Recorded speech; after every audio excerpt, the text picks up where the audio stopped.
Let's go. This is the 5 on 5 podcast presented by directmusicservice.com and Nuke's Hot Sauce. I am Phenom.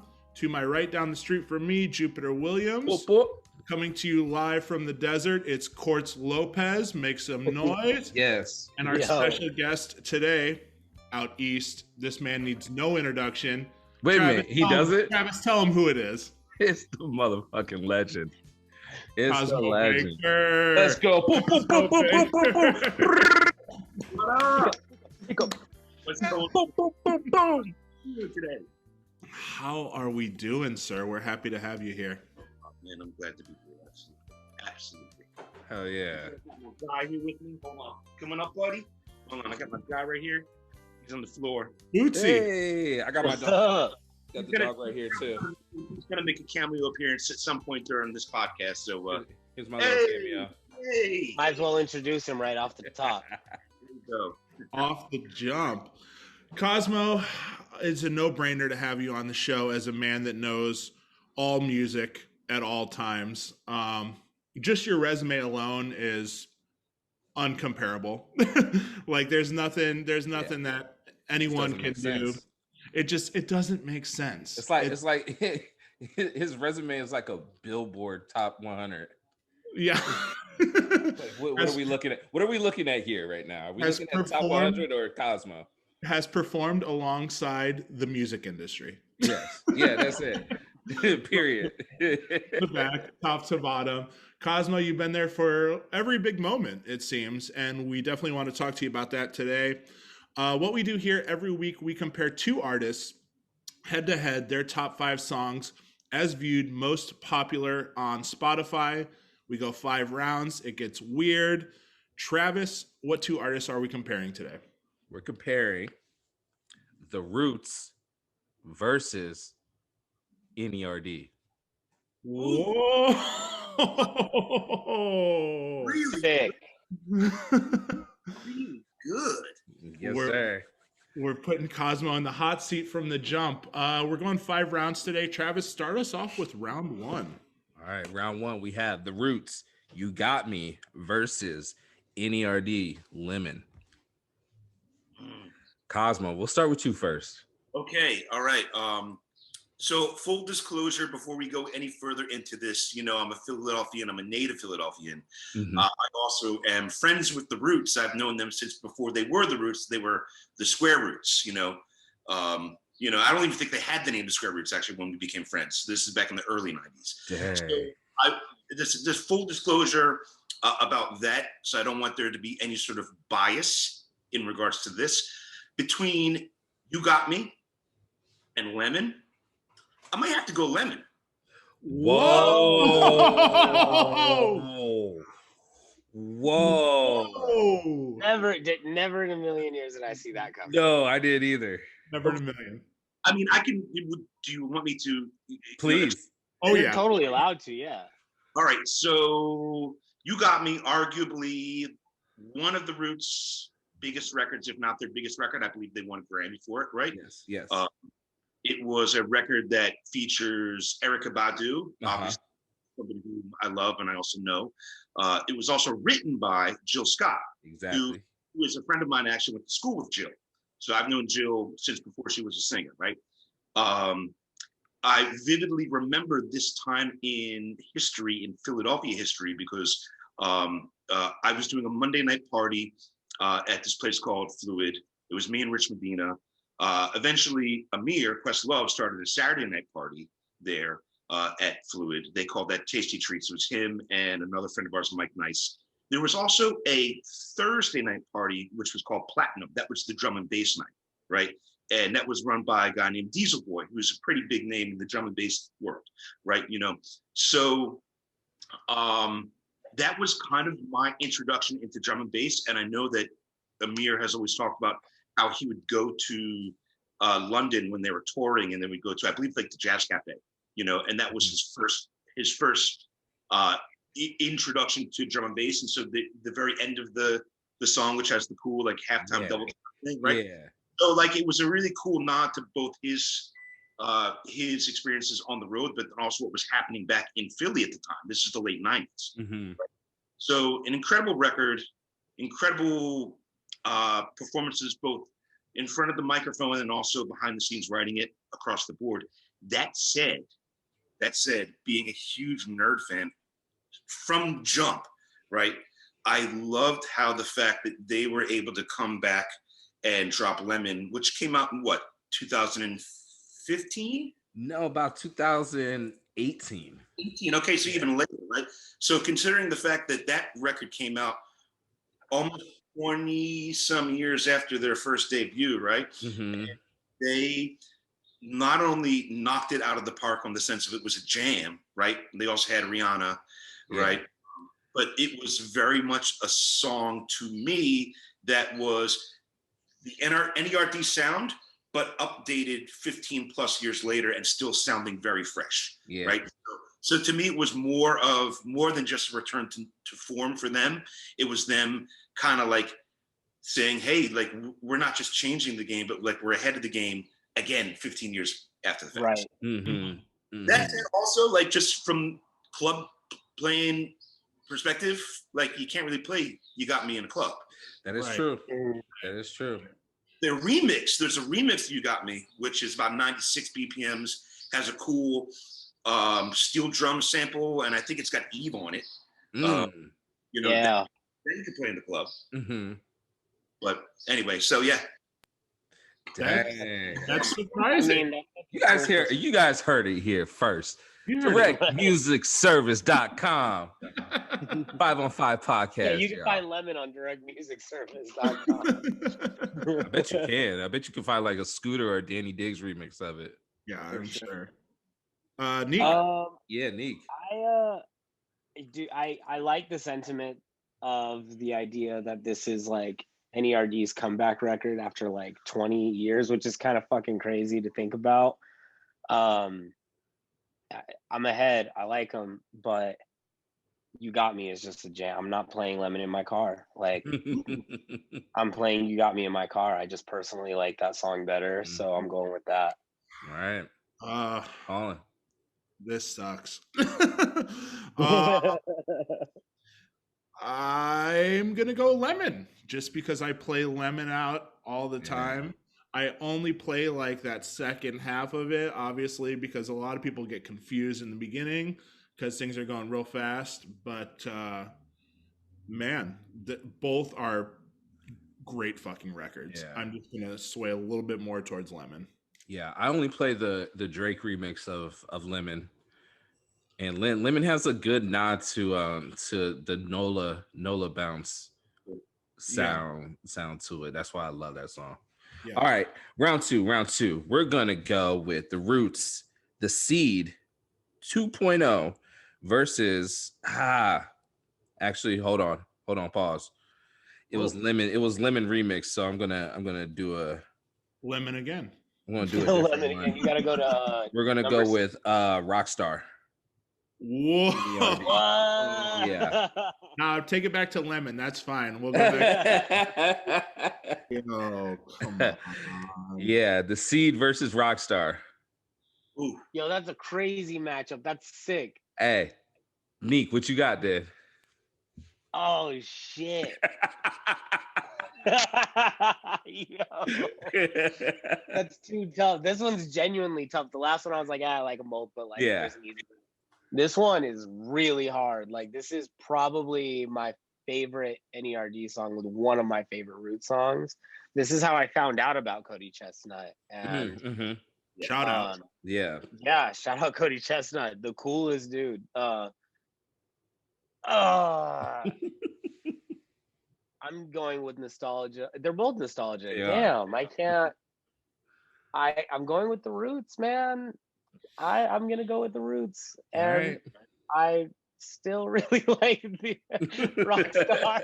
That could change tomorrow. That could change. Honestly, that could change an hour from now. So I'm just gonna go with the Roots and just say that. Okay. All right, Cosmo. Yo, like Nico said, man, this is really tough, especially because when you frame it in the sense of what was happening in your life personally, professionally as DJs, what we were doing when both of the songs came out, right? You know, and how hard both of those songs went. Mm-hmm. both in the club and just kind of when you'd be listening to it. So also going nostalgia, I'm going to go Roots. I'm going to go Roots because I just have too many fond memories of playing that song. Yeah. Out and in the club, and how much of a not in a bad way, but how much of a crossover that was. Mm-hmm. You know, especially living in Brooklyn in the early 2000s when all that kind of like, you know, indie rock with hip hop with all that stuff and you playing all that I don't want to say mashup, you know what I'm saying? But that song was constructed like a freaking megaton bomb for that type of crowd. You know, Mm-hmm. I can only imagine what it was like out there with that song. Yeah, bananas, and not even talking about like the impact it had in Philly, right? But yeah. Also, like, you know, if anything, it's also like, you know, the original Seed was, you know, nowhere near musically right. what they did with 2.0. If anything, it's really a testament to the production chops of Questlove. Mm-hmm. I still play that one out, the BBC one 2.0. Like, I love that one. Yeah. I'm playing tonight, and I'm gonna play it tonight. Like, that still gets played on my sets. That shit is hard, man. Hard. So I can only imagine what it was like playing that out when it came out. Right. Ugh. Colin. For everything you guys said and more, man. And on top of that, being a great song at 115 BPM, which is like no man's land sometimes, where you're like, what the fuck do I play over here? Oh, Shalimar again? Okay, here it is. You know, and that is why I'm going with the Roots on that. But Rockstar is a perfect 10 song. Yeah. All right. The Roots get that one. So round 3, we're gonna go the Roots. What They Do versus N.E.R.D. She Wants to Move. Ooh. Colin. The drums on She Wants to Move right from the fucking jump, where you're like, yo, we're getting into it. Yeah. And that's at like 116, 117, I think it's back in that zone where you're like, okay, cool. I want to break from whatever I'm doing. I'm going to go into these drums. People are not going to know what the fuck is right.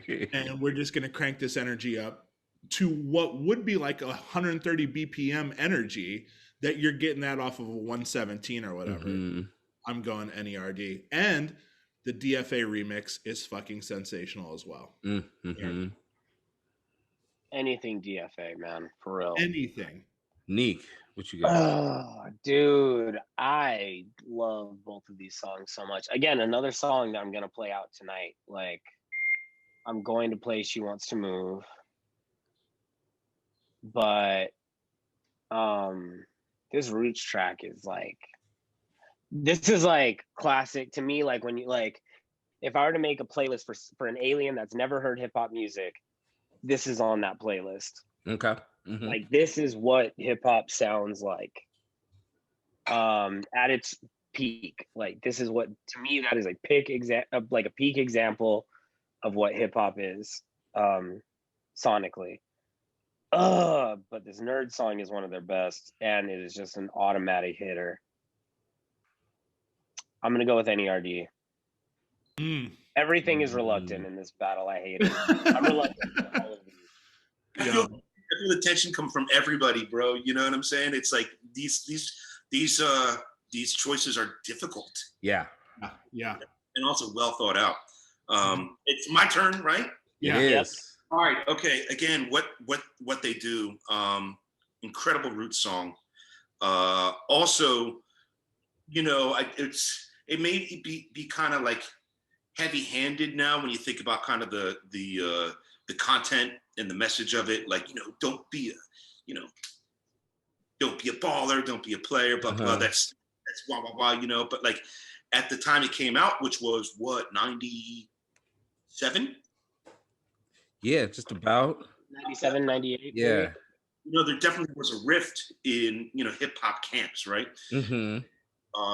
On top of that, you know, it was produced, if not co-produced, by Raphael Sadiq, Okay. who played bass on it, right? And that bass is just so pocket, right? Rap doesn't get his flowers, man. He's one of the greatest. One of the greatest. One of the greatest of all time. And we could devote an entire episode to that alone. Oh, absolutely. Yep. So I mean, that's actually one of my favorite Roots songs. You know, it's got that the drum intro at the front. It's got that fill, right? And then and at the end, it's got more those other fills, and then that guitar vamp which goes out. I don't know who plays the guitar, maybe Spanky, R.I.P.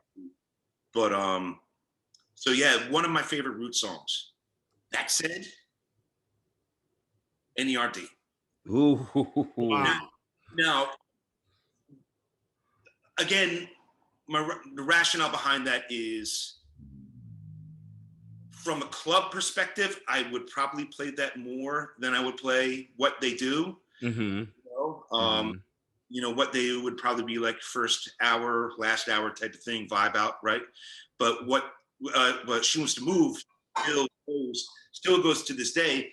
Colin, you mentioned it's about 116 BPMs. To me, that's like the sweet spot, right? It's a weird no man's land, but it's still also the sweet spot, especially in the sense of when one is playing in a set which is, you know, multi-genre, hip hop, house, and whatnot. Yeah. You know, some of those transition records, right? Yeah.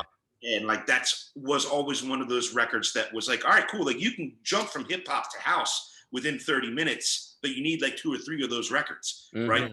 That was always one of those ones which I always kind of leaned on. Plus, like you said, the drums, it's also got that weird dog barking. Yeah. Yeah. I used to cut up all the time, you know? Yeah. And then also the remixes, the DFA remix, the Native Tongues remix, which I always thought was super dope because that was, you know, to me, Pharrell always wore his heart on his sleeve and his influences on his sleeve, you know what I'm saying? But that was very overt, saying, hey, listen, there was like kind of like this cool alternative indie kind of vibey hip hop community scene sound, you know, that really kind of influenced his shit. One of the influences.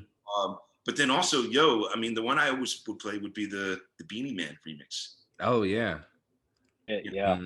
And I guess he redoes it's either Dude or Dick. It's one of the two. He redoes that, but it's like an official joint. It's on the Star Trek 12-inch. So I think it's Dude. Is it Dude? Okay. I think so. Yeah, because I know both of those songs were on the Fiesta Rhythm, right? You know. Yeah. Originally, so we're getting peak record nerd right now. I love it. I love it. We're getting there. We're talking to Thanos right now. Yeah, for real. Travis, you'll appreciate that reference because I have not seen the movie. So there you go. Still haven't seen it? Come on, guy. It's a good reference for a guy who hasn't seen it. Not bad. Yeah. Let's go. Round 4. All right. So round 4, we have The Roots, The Fire. And we got another audible for N.E.R.D because it's Lemon again. So we are gonna throw in Everyone Knows.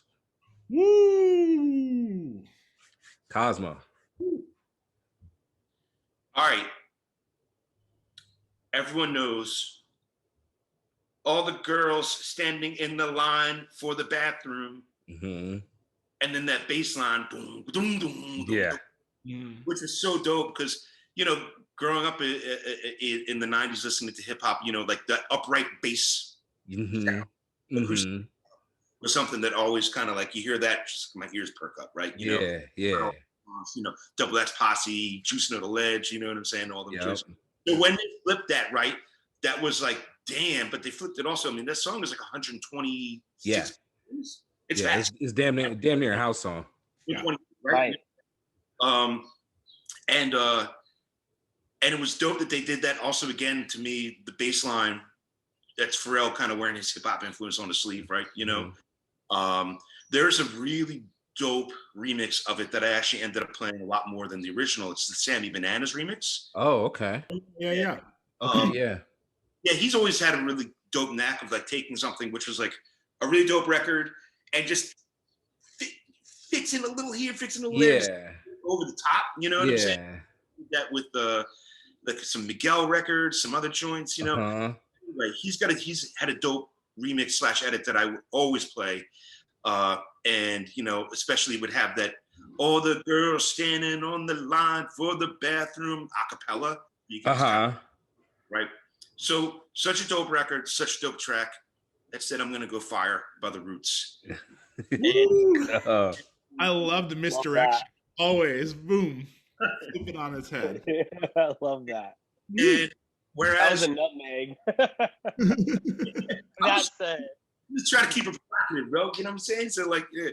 But you know, that said, not my favorite Roots album, but to me, that was, you know, gosh, what was the name of that album? That was it's got the silhouettes of them on the front, right? Yeah, it's with them on the front. Gosh, it's got like the. It's like with them on the. It's like their silhouettes on the front. I'm literally blanking on it. And I was just looking at it earlier because the Questions Hip Hop has it on their bracket. It's not Lazy. Is it Phrenology? Is that the one? No. It's like 2 after Phrenology. Oh yeah, that's Let me see. I'll tell you right now. Discography. Game Theory? Not Game Theory. No. Game Theory is actually my favorite Roots album. Game Theory was actually fresh. It's How I Got Over. How I Got Over. Yep. Oh yeah. How I Got Over. Yeah. Which is it's a dope album. Not my favorite Roots album, but a dope album. But to me, that was like, I don't know, that was post Game Theory, that was post Phrenology, that was post all the 90s into early 2000s hip hop really stuff.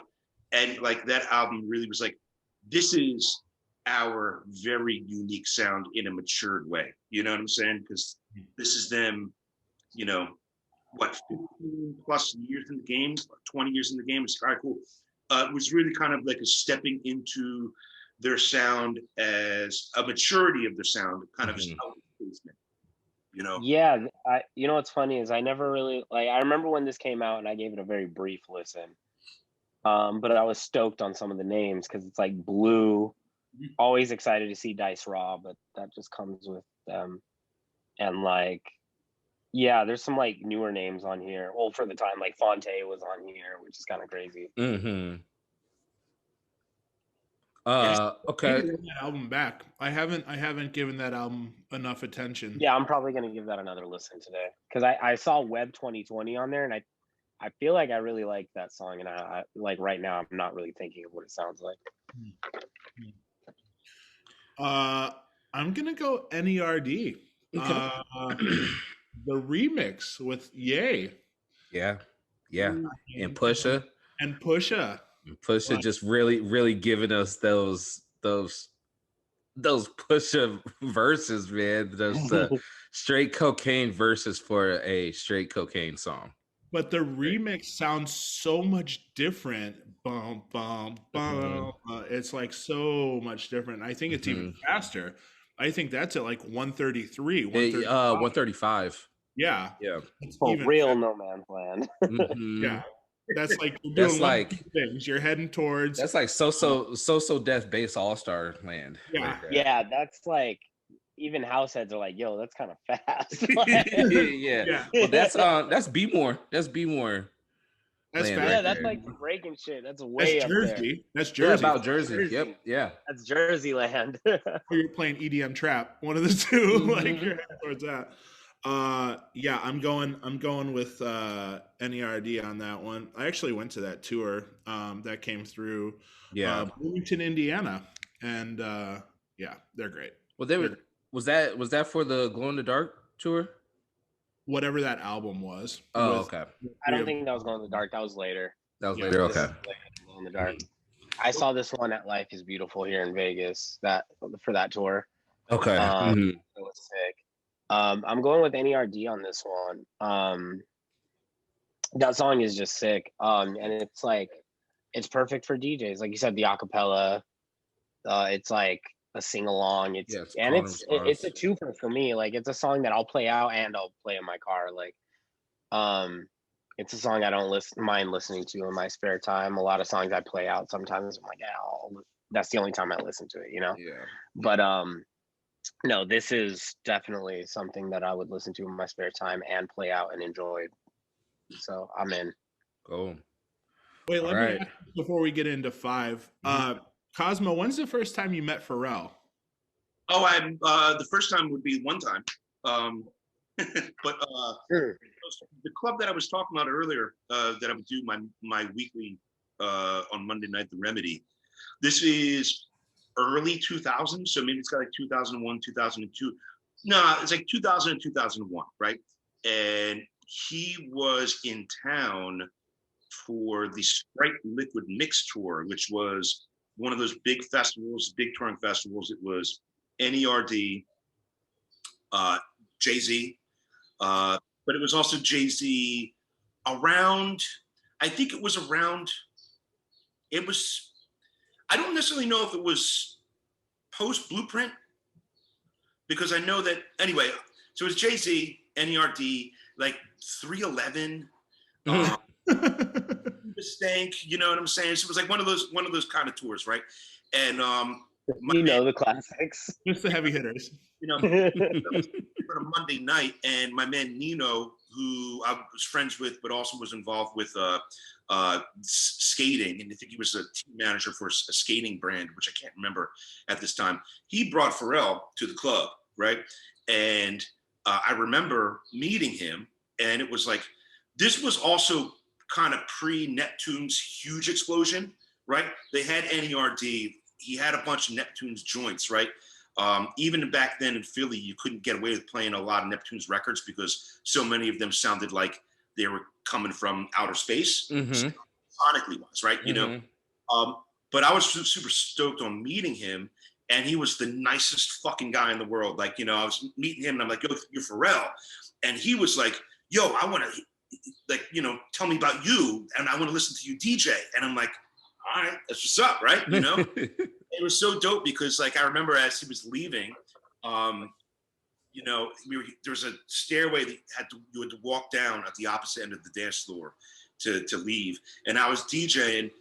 I waved by to him, and he waved by back. And he had this watch on, which had so many fucking diamonds on it. Oh, I'm sorry. Sorry. You're fine. You're fine. Only allowed. Fucking diamonds on it. When he waved by like this, one of the lasers from the club like hit it, and it was like a supernova. It was crazy. And I was like, oh shit, damn. So then I went home, right? You know, I got home, you know, woke up the next morning. It was a Tuesday morning, super early. And it was Nino who was calling me, right? And I was like, what's up, man? And he was just like, yo, Pharrell liked your music so much last night. He wants you to play before and after N.E.R.D at the festival, right? And I was just like, all right, you know? And then I turned to my girl at the time, and I was like, I realized it was our anniversary, right? And I was just like, yo, baby, you know, like, today's our anniversary, you know? But like, you know, I just personally got requested by Pharrell to play before and after the N.E.R.D show at the joint, you know? And she was like, of course, right? So the show was in Camden, which is right over the bridge in Jersey, in Philly, right? And the show was like this big outdoor festival. I think there was like 25,000 people. You know, it was huge. You know, so I got an opportunity just to play before N.E.R.D and after, between him and Jay-Z, them and Jay-Z. You know, and it was like, and it was dope because Jay's performance was also, again, I was saying, like, it was around the Dynasty, La Familia was still in full effect. Yep. So it was like Jay in Philly with Beans, with Freeway, Petey Crack. Jesus. Yeah, all the Philly guys. You know what I'm saying? And all I knew is just, I'm not going to play any N.E.R.D songs. I'm not going to play any Jay songs, but I can play all these other jams, right? You know what I'm saying? So literally drop in, you know, don't this shit make my people want to bounce, you know, and literally 25,000 people just bouncing, you know? So, yeah, so that was my one time meeting Pharrell, which led to me opening for him the following day. That's so fucking fresh. What I would do is I would have that on an iPad, and I'd have that framed in my house where it's just N.E.R.D performing, me performing, and Jay-Z performing, just on constant loop, and be like, here we are, the three titans. The three titans. I love that. Right when people walk in. it'll just be my calling card. Like, why would like we're looking to book a DJ? Just be like, yeah, here, you know. Here it is. It's just, your calling card is an iPad with this video. Yeah. Here you go. Like, oh, 311 and Hoobastank. Ever heard of them? I'm Cosmo Baker. Nice. Yeah. That's There were some other names like that. Like, I just can't remember. It was a long time ago. So, you know. Not worth remembering with those on the books. No, not at all. With Hoobastank and 311, yeah. worth mentioning. Jay-Z's very forgettable. Yes. I take that back. Round five. What do you All got? right, round five. We have Mellow My Man by The Roots versus N.E.R.D Lap Dance. Oh. Colin, you're going first. Lap dance. Yeah, Come man. on. Yeah, I know. Perfect strip club anthem. It really is. Perfect turn up anthem. Oh, baby, you want me? Yeah. Oh, baby, you want me? Is there keys that are more Neptunes than this? I can't think. Like, yeah, this is very epitome of Neptunes right here. Yeah, that's very defining of their sound. Yeah, if you were gonna say, you know, who are the Neptunes, I would honestly play this song. Or who is N.E.R.D? I would play this song. N.E.R.D. Neek. I was in 5th grade when Lap Dance came out. 5th grade. It was 5th grade summer going into 6th grade. So little Neek didn't know what lap dance meant. Lil Neek had an idea what a lap dance was, but like it was a very innocent version of a lap dance. Fair. And I was like, why would you have to pay for this? I didn't really understand. I didn't know that you paid for lap dance. I didn't know it was like a strip club thing. Nick was like, yeah, you can get it for free. Who's paying for this? Who's paying for these? So I didn't fully understand, but I knew it was a jam. And I love this song, but what's dude's name? Harvey. I just think of that line. When you think of Harvey, think of a Harley. And that's why I'm going with The Roots. Wow. Okay. Right. Just from I love that song, but I think that might be the softest verse I've ever heard. That might be one of the worst rap verses in history. Dang. Yeah, that was like Neptunes, Pharrell, Chad, and the other guy. And then that guy. And that was like the worst. And it comes at a time like early on, we knew Pharrell wasn't like the greatest singer, but like in time we kind of learned to like get with it and like appreciate his voice for what it was. Whoever the fuck that guy was, we never got to appreciate him as like a soft rapper and just accept it. And so damn. You know what I'm saying? He didn't grow on us. And so that didn't get to age well. And I love the song Hate That Verse, but My Mellow My Man is that's rap gold. So I'm in. All right. Cosmo, tiebreaker. Yeah, Mellow My Man is such a dope record, but it's lap dance for me easy. No misdirection whatsoever. The question could be, is it lap dance the program version or is it lap dance the live version? Expanding that question being, is it in search of the program version or is it in search of the live version of the record, of the album? You know what I'm saying? Mm-hmm. It really could be either one. Interesting thing, this whole question could even open up a whole nother story about my first lap dance, which I could tell you about if we had time. But I think we got time. Colin and I are in Portland, man. Capital, so they got time out here. It was late 90s. I don't remember when, right? I'm not a huge strip club guy anyway, but I was out in LA. I was with my dude John. I was with his then girlfriend, soon to be ex-wife. They wanted to go out to a strippy, and I'm like, all right, bet, my first strip club, right? Pull up to the joint. It was like, it was like the tiger or the cheetah or whatever. It's like, this is like 90, it's gotta be 98, 99, you know what I'm saying? So, you know, roll up to the joint. There was like there was a stretch limo parked out front, right? Which was looking like a real fresh stretch limo from like 87, right? But it had seen its days. It probably had a few miles on it, right? You know what I'm saying, right? We're in there, we're doing our thing, hanging out. I'm just like, all right, cool. This is like my first strip club. I'm checking it out, right? You know, it's interesting. And then my man John and his soon-to-be ex-wife decided to get me a lappy with one of the women who was up in the joint, right? So it took me in the back room for the lap dance. I'm like, all right, cool.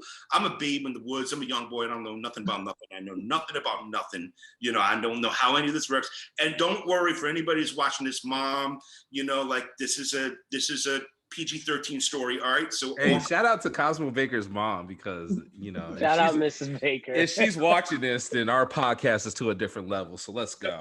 Shout out to my mom. My mom was like mods my Twitch account, so like, yeah, shout out to my mom. Oh hell yeah! I'm like, all right, cool. Go in the back. It's all good. I sit on this in this dark room. It's like a back room with the beads, and there's a long ass bench, and all I just saw was one other person on there getting a lappy, right? And it's just me and this one other person, and it's dark. And we're sitting on this long ass bench, and I'm sitting there, and I'm like, oh, all right, cool. You know, all right, yeah, all right. Okay, and then after like, you know, like a minute, I'm kind of like distracted or bored, right? And I look to my left, and I look, and there's this person sitting probably 5 or 6 feet away, right? And the person, and I see, oh man, that's a big dude. And that person turns to me, and we lock eyes like this. Wilt motherfucking Chamberlain. And our eyes lock like this. And he looks at me and he goes like this. Mm-hmm. We then went back to our lap dances, and then he disappeared in that limo that we were talking about. Yeah. So that said, very fond memories of my first lap dance. Shout out to Stilt, wherever it is that you are in this universe. Lap dance by N.E.R.D. Easy. You know, he's out there still So probably fucking getting his tight. body count up, man. So shout out Wilt Chamberlain, man. After body counts bound to be crazy, son. Crazy. Fucking Crazy. Wilt the Stilt. Wow. Yeah. That's amazing. Right in time for NBA playoffs too, man. So good. For real. That's a good little reference right there. I like that. Right in time. Dude, I want to sneak in this question here. We do have a lot of fan questions today, but I want to sneak this one in. Where did it go? I don't even remember. It was a Philly rap question. Oh. I think it was like Freeway or Beanie Siegel or something like that. Go ahead and Andrew can answer that one. I mean, that's difficult. That's a difficult question. You know what I'm saying? Because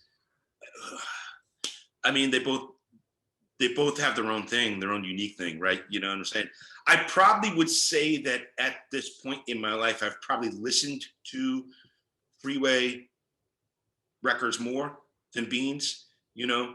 And I know Freeway, you know, we've worked together, you know, so, you know, there's that kind of component, but I mean, especially when he first dropped the Public Enemy and all that stuff, like Beans was the epitome of like that Philly gulliness. Philly, yeah. Just a mean street of Philly. How gully Philly is, right? And also, like, I'm from South Philly. Beans is from South Philly. You know what I'm saying? So, like, there's that as well. You know? So, but probably, I would just say I love them both. I love both of their recorded catalog and both of their styles as rappers / lyricists. I probably would say that I've listened to more Freeway records, and I probably played more Freeway records in my sets. Yeah. All right, I got one for you. Wait, that was my man Easy Egg that said that, Nathan. Oh, shout out Easy Egg. Good Portland DJ, fantastic Portland DJ. Yes. And great skateboarder. So he asked that one. Go ahead, Travis. All right. Sticking with Philly rappers. Meek Mill or Will Smith? Oh. I mean, again, damn, you know, that's a difficult one too. I mean, that's more of like it's not even like apples and oranges. That's like apples and Volkswagens, right? Yeah, you know? exactly. You know, I mean, I love Meek. I think that it's really important to recognize, him as one of the top Philly rappers of all time. Mm-hmm. And one of the guys that's really kind of kept the Philly sound in play, especially over the course of the past decade. Mm-hmm. You still play a whole gang of Meek records in Philly clubs, in clubs nationwide. Mm-hmm. And they go right. But Will was here first. I mean, Will was a pioneer, right? And I think that it's an interesting thing, and it's a funny thing that a lot of people have no idea that Will Smith, the A-list, top of the food chain Hollywood actor, had his start, and not just had his start, but had an accomplished career in rap. Not an accomplished career, but when he was in play in 86, 87, 88, specifically, in the rap, he was top of the food chain. A lot of those festivals like Fresh Fest, I mean, they were headlining, over, Public Enemy, LL. It was, and you go back and you listen to a lot of the records. Yeah, a lot of the records that they did were specifically designed to be like pop crossover records, and to be, records that would disarm your parents. So it's not, it's parents or whatever, but like, listen to, the song, he's the Magnificent Jazzy Jeff, will bust his beat, brand new funk, like, or boom, boom, shake the room. The album Code Red, which was actually wildly slept on, aged really freaking well. It's got Pete Rock production on it, you know what I'm saying? It's got some really great production by Jeff on it, so yeah, like Will, between the two, I'm just gonna have to be like, stick with my generation, right? You right. Yeah. I'm trying to think of one. Meek versus Reed Dollaz.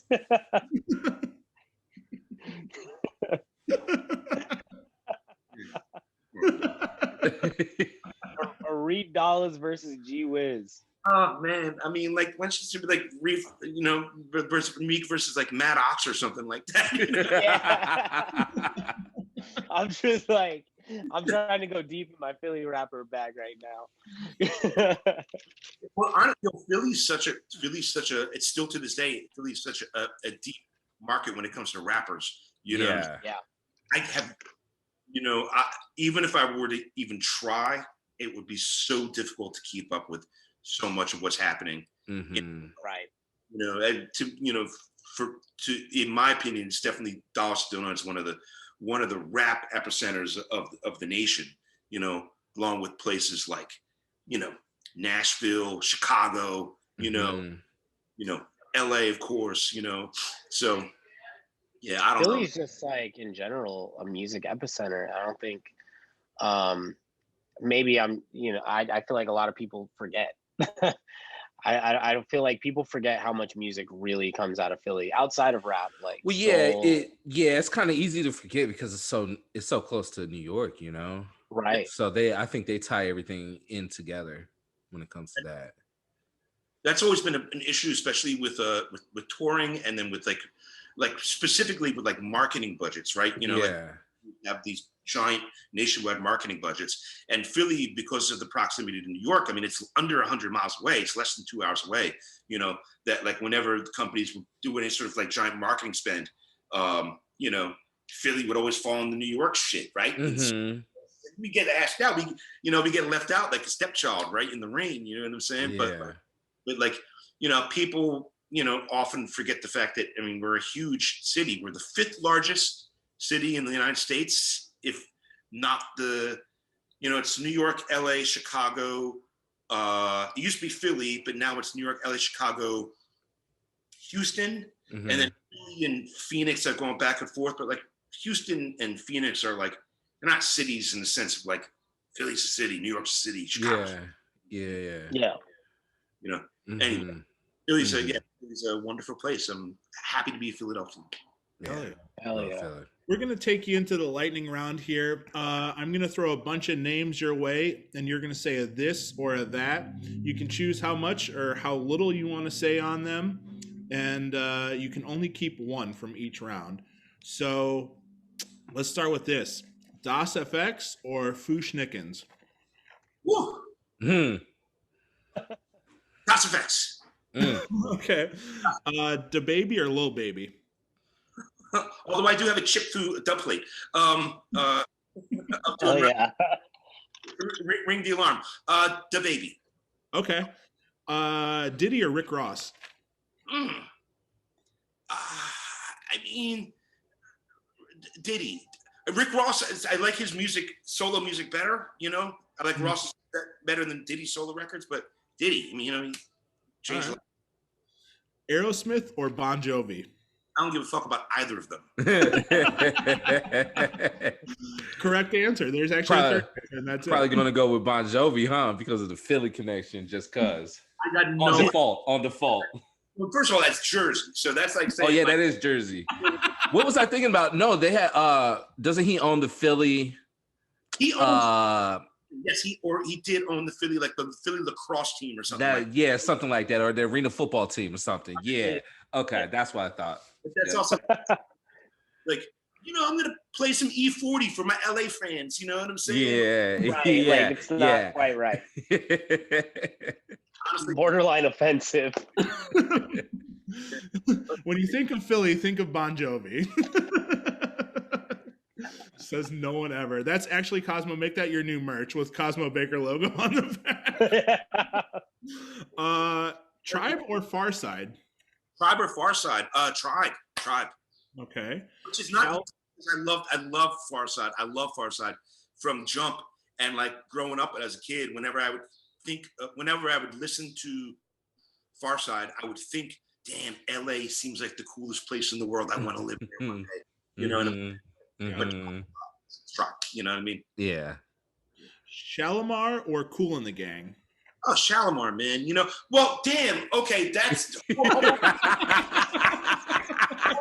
You did not like how fast that came out. Hold your horses. All right. Howard Hewitt, Jody Watley, Solar Records, all the Dick Griffey stuff. You know what I'm saying? Shalimar, some of the greatest tunes of all time. And 80s was when they were out. And so you would have to kind of juxtapose Shalimar's career with what was happening with Kool and the Gang at the time, which was, again, arguably their most successful period by far, which was Taylor, this JT Taylor era of Kool and the Gang, right? So, like, if it was 80s Kool and the Gang versus Shalimar, it would actually be a no-brainer for me because I would say Shalimar, you know what I'm saying? You know, Joanna and Cherish and all that stuff, which are, you know, perennial wedding jams and whatnot, auntie hits and all that shit, you know what I'm saying?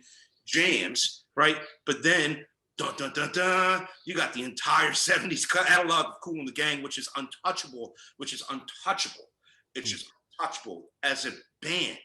As a band, I mean, honestly, the only band that really kind of would give them rhythm would be the JBs. It's the only band that would give them rhythm. In terms of funk in the pocket. Yeah. And like also like lest we forget, like they did Earth, Wind and Fire versus the Isley Brothers for Versus, right? You know, you know, and I definitely thought that Earth, Wind and Fire versus Kool and the Gang would have been a much better fit because of the horns in Kool and the Gang's horn section, which is crazy. Or like Tower. Or like Tower. Honestly, like it would have been my opinion between that. It really should have been Earth, Wind and Fire versus P-Funk. Just because of the trajectory of both of those bands, and they both kind of fizzled out in the 80s, right? They had a really good 80s output, but also because of the mythology that was behind the band. You know, the funk extraterrestrial mythology and the elemental spiritual mythology of both those bands. You know what I'm saying? So, yeah, that's kind of cool. That's actually a cool matchup when you put it that way. Yeah. That's cool. Yeah. Getting back to Shalimar and Kool and the Gang, if we're going to do 80s Kool and the Gang versus Shalimar, it'd be Shalimar easy. It was Kool and the Gang in their catalog. Yeah. Versus Shalimar, it's Kool and the Gang. Easy. Gotcha. Yeah. David Bowie or Queen? David Bowie. Okay. David Bowie. I love Queen. You know, Freddie Mercury one of the greatest voices of music, right? One of the greatest frontmen of music, musically. You know, the way that they were able to infuse like camp into like rock pop. Brian May is a fucking genius. You know, Brian May is a genius actually too. You know, like he literally he left university studying to be like an astrophysicist, you know, and just a couple years ago tried to get back his degree. And it was funny because he was like petitioned the university, was like, I was once a student here studying astrophysics. Geology, I guess, yeah. And, you know, my career just took a kind of a side turn. I'm not sure if you've heard of us. Yeah, he's coming in there with his big ass fro. Local band. We're a local band. I also love music thing that went all right. Growing up in the 80s, you'd go to like all these like ball games and shit, right? And you'd have all these like super like aggro cisgendered like white hetero dudes like who are like mad, not just homophobic but misogynistic and all that shit, you know. We're like Freddie, and it's gay guy out there talking about like Queen, right? You know. That's it, Bowie. I mean, Bowie, I just always had a special thing with Bowie, and I also think, you know, just like he's funky, you know. Yeah, I mean, his music and across, I mean, shit, all the way up to Black Star, you know, his music just really kind of really did it. Yeah. Zapp versus Gap Band. That's my answer. My answer is fuck. My answer is interview's over. Oh man. All right. This is difficult, and I'm just gonna say what my gut tells me. All right. I'm just this is difficult. I'm just gonna say Gap Band. There's a personal connection that I have to the music of the Gap Band. You know, and I love Zapp. I love Roger Troutman as a solo artist and producer. You know, changed the game. You know, his connection to the funk. You know, being the one of the godfathers of like electric funk. You know, and you know he is R.I.P. He's in a class by himself. You know, Roger Troutman. But 100%. But I was listening to the Gap Band yesterday, you know, like I literally just here in the crib, you know, there was a Twitter thread that I put up a few years ago that got traction last year and then again this year on the anniversary of the Tulsa race massacre. And that was, the whole thing was basically an exercise of my recollection of listening to the Gap Band and listening to the Gap Band, You Dropped the Bomb on Me, when in '85, when Philly dropped the bomb on a household of Black Back to Africa activists here in West Philly and killed like 11 people, including kids, you know. And, you know, we listened to that, you know, and we were like, you know, when you're a kid, you're an asshole, right? So like, horrible thing that we just witnessed, literally collective trauma of watching institutionalized racism and oppression, you know, literally murder Black folk in a modern day American city in our lifetime, right? I mean, so, you know, it's crazy. But then, you know, listening to that Gap Band song, and then the Gap Band, GAP, G stands for Greenwood, A stands for Archer, P stands for Pine. Those are three avenues, three streets which intersected right at the epicenter of Greenwood, Oklahoma, part of Tulsa, which was one of the Black Wall Streets, which was the site of the 1921 massacre of hundreds of Black men, women, and children by rabid white mobs. And, you know, it's even deeper than that. The author, Michael Harriot, was talking about that on Twitter and, you know, talking about how that's kind of ingrained with institutional racism and oppression, how that's part of the whole capitalist thing. I don't want to bore my music fans, right? Your music, you know what I'm saying? But this is music history right here, man. Yeah, but it's People deep. need to hear this.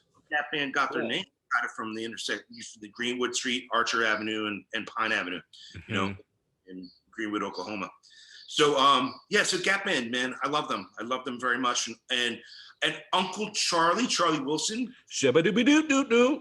my money, like he's one of the best R&B singers of his era, and it's like so dope that he has been like rediscovered and embraced by a new generation. You know, thanks to all the rappers that put him on, Snoop and Ye and Pharrell. Yep. So shout out to and my master respect to Charlie Wilson. Yeah, Uncle Charlie. It's kind of crazy because if you look at I never knew that about the Gap Band's name. Yeah, that was crazy. That was a great. I've actually never known that, and now I think about like their early album covers. Yep. And their logo is like the A is like two long streets that like intersect. Yeah. Yeah, and the thing that first made me realize that, and I did this years ago, you know, part of the whole record digging, you know, thing is like you're checking up and seeing what's going on, and then I forget where I read it, but you know, I read it years ago, and I had also learned about the Tulsa massacre years ago as well. You know, and then it was years ago that I kind of put it all together, and it was a few years ago that's when I put that Twitter out. That was just me being bored on a Tuesday, you know what I'm saying, and trying to drop some knowledge. But the whole thing about it was just like checking out Gap Band and their outfits, right? You know, they're wearing all these cowboy outfits, right? Oh, right. That was so dope, you know. And I was just thinking, like, well, man, like that must just be like a cool like nod to their hometown. Although, like, we got cowboys here in Philly. I know there's that movie out that everybody saw, Concrete Cowboy. Yeah, we've had cowboys here since forever. But yeah, I mean, the whole thing about it is like, you know, it definitely was with the Gap Band. It was definitely very subtle, you know, and like, you know, you could tell there's not really too much in their songs. They're actually like, you know, talking about the stuff, but like it with the way that they came off and the naming of the band is definitely like they're wearing that. You know, they're putting it right where everybody's, you know. So as much as I love Zapp, and I do love Zapp, and I'm gonna hate myself for saying this, Gap Band. Okay. Okay. This one should be interesting. Drake or Dr. Dre? True confessions. Right? I didn't listen to The Chronic in full until maybe like 7 or 8 years ago. That's fair. I've heard that about a lot of people. It's just like, listen, it's just like, and it's not just The Chronic, you know, it happens like, here's a movie that everybody saw, you just never saw it. Here's yeah. Right? You know what I'm saying? You know, Drake, I think Drake gets a lot of hate from people, you know, real heads, whatever, right? You know what I'm saying? Drake's a fucking phenomenal artist, you know? Drake really changed the landscape in so many ways, you know? Yeah. I have a Drake drop, which is freaking awesome, you know? That's fucking tight. And it's funny too, because it was what's the album cover, the mixtape cover, where it's the silhouette of the kid dropping the balloons or the hearts or whatever? Is that Thank Me Later? Oh yeah, how far gone? How far gone? Okay, how far gone? Right. So around that time, and my man was working it, and I barely even heard about Drake. It's kind of like every night, opened up my email one day. Early. Yeah, and I was like, oh, here, Cos, you got your drop from this rapper Drake. You know what I'm saying? And it's just like, yo, this is Tracy Drake. You listen to Cosmo Baker, and I'm like, cool. And I was like, never thought. And he became the biggest rapper in the world, right? Yeah. You know, I've been getting a lot of mileage out of that drop. Hell yeah. Just a little something from the artist of the decade. Basically, I got several in my Serato. I got all the Drake records I got have a little thing where it's like, you know, go ahead, like whatever you fancy. This is Drake. You listen to Cosmo Baker, so it's just like, so you bootleg, you know, bootleg kind of exclusive joints and shit like that. So love Drake, man, love Drake. But I gotta say Dre. I mean, you gotta say Dre. You know, I mean. Yeah, no, that's fair. There are no wrong answers on this. Except for Gap Band versus Zapp. That's a wrong answer. That's wow. We can take this in so many directions here. Let me ask this. Sade or Aaliyah? Ooh, that's a really difficult one too. I'm just gonna say I mean, I don't know, man. That's hard. All right, I'm just gonna say just probably because they're both greats. They're both great. Sade has songs which touch me a little bit more. You know, like No More Than They Love. You know, like just it's a little more than any Aaliyah record, and that's difficult to say because she's got so many joints. You know, but Sade. Yeah. Okay. Yeah. You did mention Earth, Wind, and Fire earlier. I want to pair that up. Earth, Wind, and Fire or Chic? Which one are you keeping? Woo! That's difficult, man. We were doing all these speculative verses, right? You know, talking about, and we were always saying that verses that I would love to see would be The Sound of Philadelphia, Kenny Gamble and Leon Huff versus the Chic organization, right? Yeah. Would be an amazing, right? You know what I'm saying? Yeah. So Sister Sledge and all that stuff. Yeah, everything they did. I mean, and through the 80s, all the stuff they did with, you know, fucking Madonna, Duran Duran, you know what I'm saying? Absolutely. Yep. And there's so many dope joints. Although I would say TSOP wins hands down, of course, right? You know, but that's a really difficult one also because they, you know, like Earth, Wind, and Fire don't do disco like Chic. That's for damn sure, though. Nobody does disco like Chic. Yeah. Right. Don't do funk like Earth, Wind, and Fire. That's for sure, too.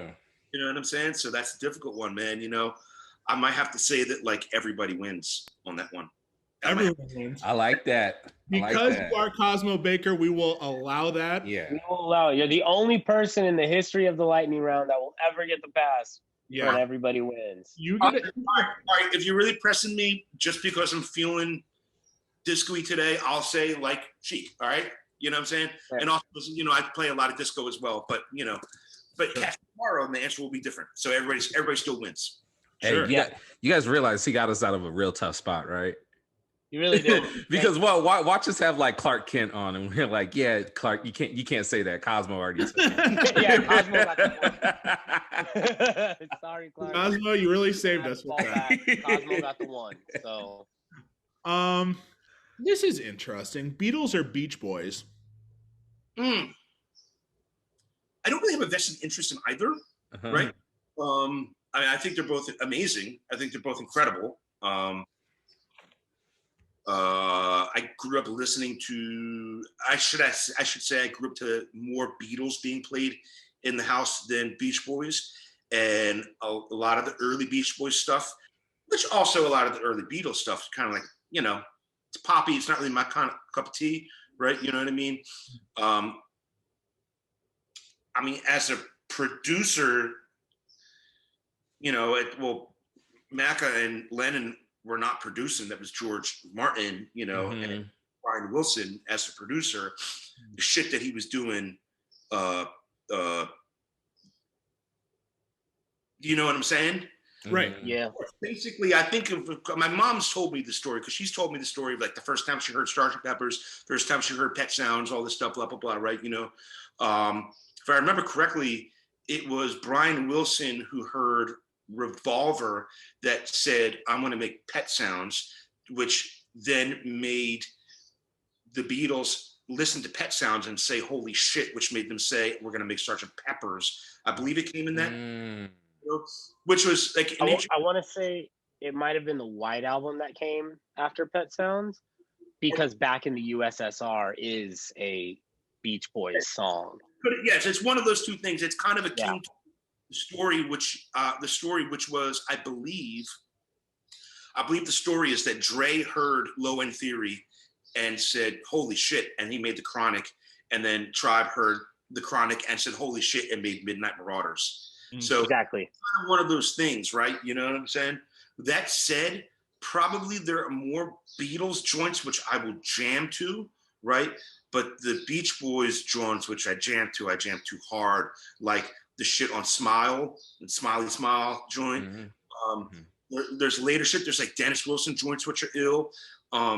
Surf's Up is a criminally underrated Beach Boys album. It is. It's called Fuel Flows on it, which the lyric is, fuck, what is the lyric? It's like, I got surfs up right here. Records. I got it right behind me. Yeah, and feel so. Hold on, I need to Google this. I know this. And this may be like unfolding, enveloping missiles of soul is the first line out the fucking gate. Unfolding missiles of soul, bro. Yeah, it's an ill record. Surfs Up is sick. It's an ill record, right? You know what I'm saying? So like, I'm gonna say that again, just because I already said everybody wins, right? You can't do that. So I'll just lean Beatles, right? Also because even if you don't necessarily like the Beatles, right, you can't deny what they did in terms of the changing of the industry of pop music and also the songwriting. I mean, even if you don't like a Beatles record, listen to "We Can Work It Out" by Stevie Wonder. You know what I'm saying? Fucking Chaka Khan. You know what I'm saying? It's just like, you know. So just for that, but like, don't sleep on. I don't front on Beach Boys, except for Mike Love, Kokomo style. You can miss me with that shit. You know. When I think Beach Boys, I think Brian Wilson era, and that's kind of it. There's some later couple of tracks, but Brian Wilson is the epitome of Beach Boys. Yeah, that's it. Brian Wilson, right? To me, it's Brian Wilson. You know, I mean, like, yeah, you're gonna say like Dennis, you're gonna say Carl, you know, and listen, a lot of them early joints, some of them early joints, there are some really dope melody and chord structures there, which are like I Get Around is like, it's actually really shit. There's some shit there. You know what I'm saying? Musically, there's some shit there for sure. Yeah, for sure. Yeah, and Mike Love was doing that Trump Beach Boys review thing, and Brian Wilson was like, "This is not the Beach Boys, my man." Yeah. I didn't realize he said something, but yeah, word up, man. Yeah. Two more in the lightning round, and then we'll get into some deep pressing questions on the history of Cosmo. I almost don't want to ask this, but I almost feel obligated to. Prince or Michael Jackson? I mean, you know, I have to choose one, right? Sure. I choose Prince. Yeah. You know, I mean, everybody grew up with Michael, right? And, you know, whether or not it's true, whether or not you believe it, whether or not the whole thing about like, the stuff that happened, right? You know, it's the whole idea of like separating the art from the artist, right? There's all that. And I'm not saying that like I don't listen to Michael Jackson because of the allegations, blah, blah, blah, because that's not the case, right? You know, kind of talking about the whole idea of separating the art from the artist. I've always had this thing, which is like, is there an artist that actually talked about something in their records that they're actually celebrating, which is a crime that they actually committed, right? You know what I'm saying? Which you can't necessarily say is the truth with any of the stuff that Michael wrote about, right? Or are they actively profiting off of the celebration of crime or misdeed that they've done, right? You know what I'm saying? Could be like, all right, you know, in the case of R. Kelly, you know, like, you know, talk about it, right? You know, but that's a whole nother conversation in itself, right? Right. Michael is the artist. I mean, like, it's Michael, right? You know what I'm saying? It's Michael, right? Incredible, right? From beginning to end, from beginning to end, right? That said, Prince's music, it's Prince. Prince's music just has always resonated more with me, right? You know, I always thought of Michael. Interesting. Let's just like, there's more of like, you know, Michael being a little more heavy on the R&B side, and Prince being more heavy on the funk side, right? Perhaps, you know. Yeah. And you know, I have an affinity and a kinship more to his sound, and yeah, I'm a big Prince fan. I really am, and again, you know, it's not for nothing. It's not saying that I don't like Michael Jackson. Right. If you had pointed a gun in my head and said that I would have to listen to one or the other, it would be a simple choice for me. It would be Prince. This next one might not be so easy. This is the last and final question we ask in the lightning round every week. Today too, man. I tell you, y'all really put it to me, man. I'm sweating over here, B. I love it. We got a good one for you. Every week we stump everyone with this. Let's see if this will do the same. Outkast or Hall & Oates? You ask everybody this question every week? Every week. Yep. I mean, you really fucking with me, the Philly guy, right? You know what I'm saying? And that's unfair because I'm going to say Outkast and I'm going to say Outkast easy. Woo! Okay. All right. That is That's so fair. funny. That's so good. I love that.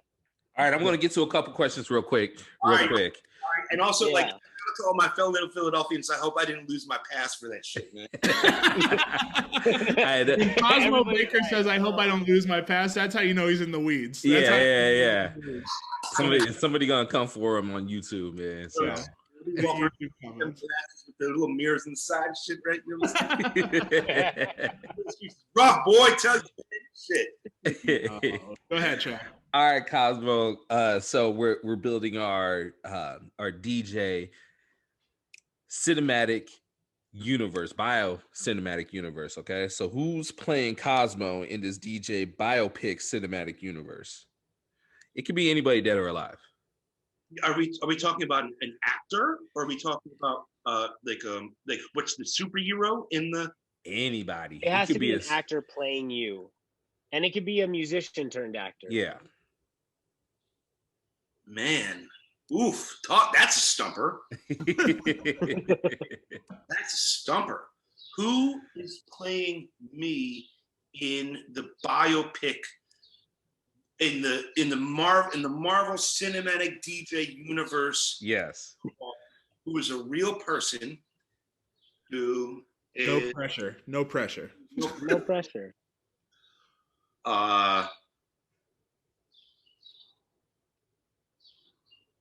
Benicio del Toro. Ooh. Big choice. That's a good pick. I Tough. like that. Huh. Okay, so That's check awesome. it. So you're stranded on an island. You only have one album to take and one album to listen to the entire time you're on this island. Say help doesn't come for like 15 years. So you have 15 years to listen to one album and one album only. What album is that? One album. One album.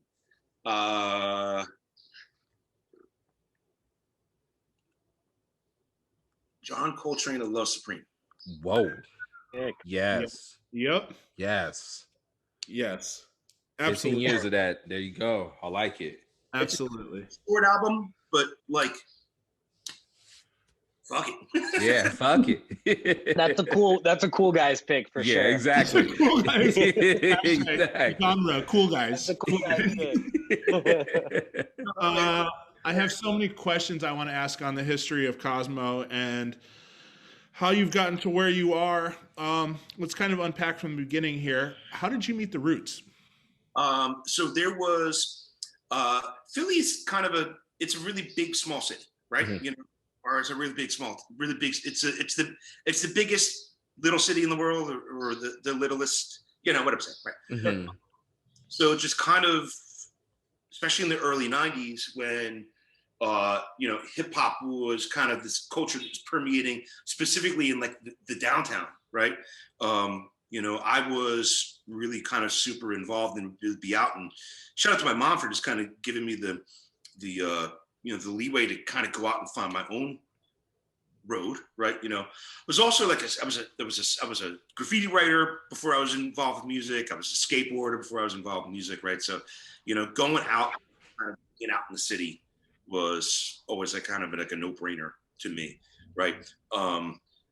And you know, once we saw that hip hop in the early 90s was this thing that like we were all kind of forming our tribe, meeting friends, meeting people from around here, like, you're into Marley Marl too? All right, cool. Let's meet again here at this park bench and smoke a blunt, drink a 40 and talk about rap or whatever, you know what I'm saying? So you do when you're a teenager, right? Mm-hmm. And hip hop, whereas it wasn't necessarily new, was definitely new to us in the sense of like, all right, it's under 15 years old and we're teenagers and blah, blah, blah, right? So there was a hip hop shop that opened up in Philly in the early 90s. I believe it was like 92. It was called the Layup, like a train layup, right? And, you know, this ended up just being the place where you go and hang out. Like, this is the place you go hang out, right? You know? And they would have in-stores. They was the first place you can go get mixtapes. They would have, you know, get fat caps and shit like that there, you know? First place that had Echo Unlimited shirts. Like, they used to have the like the bootleg Echo Unlimited shirts that had the mixtape on the hang tag, right? You know? And then it was, and people just kind of hang out there and spend hours there, and you end up just kind of meeting heads, right? And then the Layup was right off, the original location was right off of South Street. South Street was kind of like the block where everybody went, right? It was the spot where all the indie businesses were, right? If you think of like St. Mark's Place in New York, or Telegraph in the Bay, or Haight in San Francisco, or in Hawthorne in Portland, right? That's the street where like teenagers go hang out on a Friday night, right? So South Street was that. South Street in Philly, right? So everybody would go hang out on South Street. Now, Amir and Tariq, I'm saying that like Amir and Tariq. Yeah. You can do that. You can do that. You can do that. And what's crazy, as just hip hop heads, we all know who you're talking about. Yeah. So they were a few years older than me, right? And they went to Kappa. Kappa was creative and performing arts. It was basically like the Fame School, right? Like the Fame School, right? You know, all the artsy kids went. I went to Central, which was like the like if you were academically, you know, an academic achievement, right? You know, the brains. So they would go and they would set up there right on Passyunk Avenue, corner of Passyunk and South Street, and they would just start playing. And then we'd be out there, you know, smoking blunts, writing in black books, you know, and there's these guys, right? Cool. And they're all playing the stuff, you know, and they were calling themselves the Square Roots. They eventually started calling themselves Square Roots. I don't even know if they had a name yet, you know, and it was originally Amir, Tariq, this guy, Josh Abrams, who was the original bass player. And I think that it was even before, this is before they had Scott, because Scott Storch was, you know, joined very early on. And then like a whole lot of the homies that would hang out with them and I ended up being friends with them. It was like, you know, the Dread Poet Society and the Rhythmic Freaks. And I'm trying to think of like all these little kind of subgroups of like rappers, you know, / homies and whatnot. So we just all ended up becoming homies. And like, you know, that was where I really kind of started. I'd already been DJing at this point, but you know, a lot of the first stuff that I was doing in my first few years as a DJ would be like playing basement parties and playing house parties, and it'd be like a lot of my homies, like of these guys, their houses. You know what I'm saying? So that's really how I kind of started getting my chops. And then the Layup had turntables in the back eventually. So, you know, nothing for me to do. I'd go down there on a Saturday and I'd just bring my records and I'd play, you know, and, you know, Amir, that's when he also first started DJing too, kind of, you know, because he'd come down and him and I would vibe and be like, hey, listen to this MOP record. It's pretty cool. How about the Slash Stone record? It's like pretty dope, you know, so like, that's how we ended up kind of meeting. And then they got a deal, or they were trying to get the deal with Geffen, right? Which was 93, 94. And they had Rich Nichols was their manager. AJ Shine, who was also the host of a local rap group, was one of their managers as well. But, you know, kind of the whole thing, it takes a village, right? They were able to procure a deal with, I believe it was Giles Peterson through Talking Loud to do like, and that was facilitated in part by King Britt, who was also a homie of mine and one of my DJ mentors. I ended up staying with him at his party. And like the art direction was done by my friends Tramp and Ari, who ended up making On The Go magazine with Espo, who were like friends of mine through skateboarding and graffiti.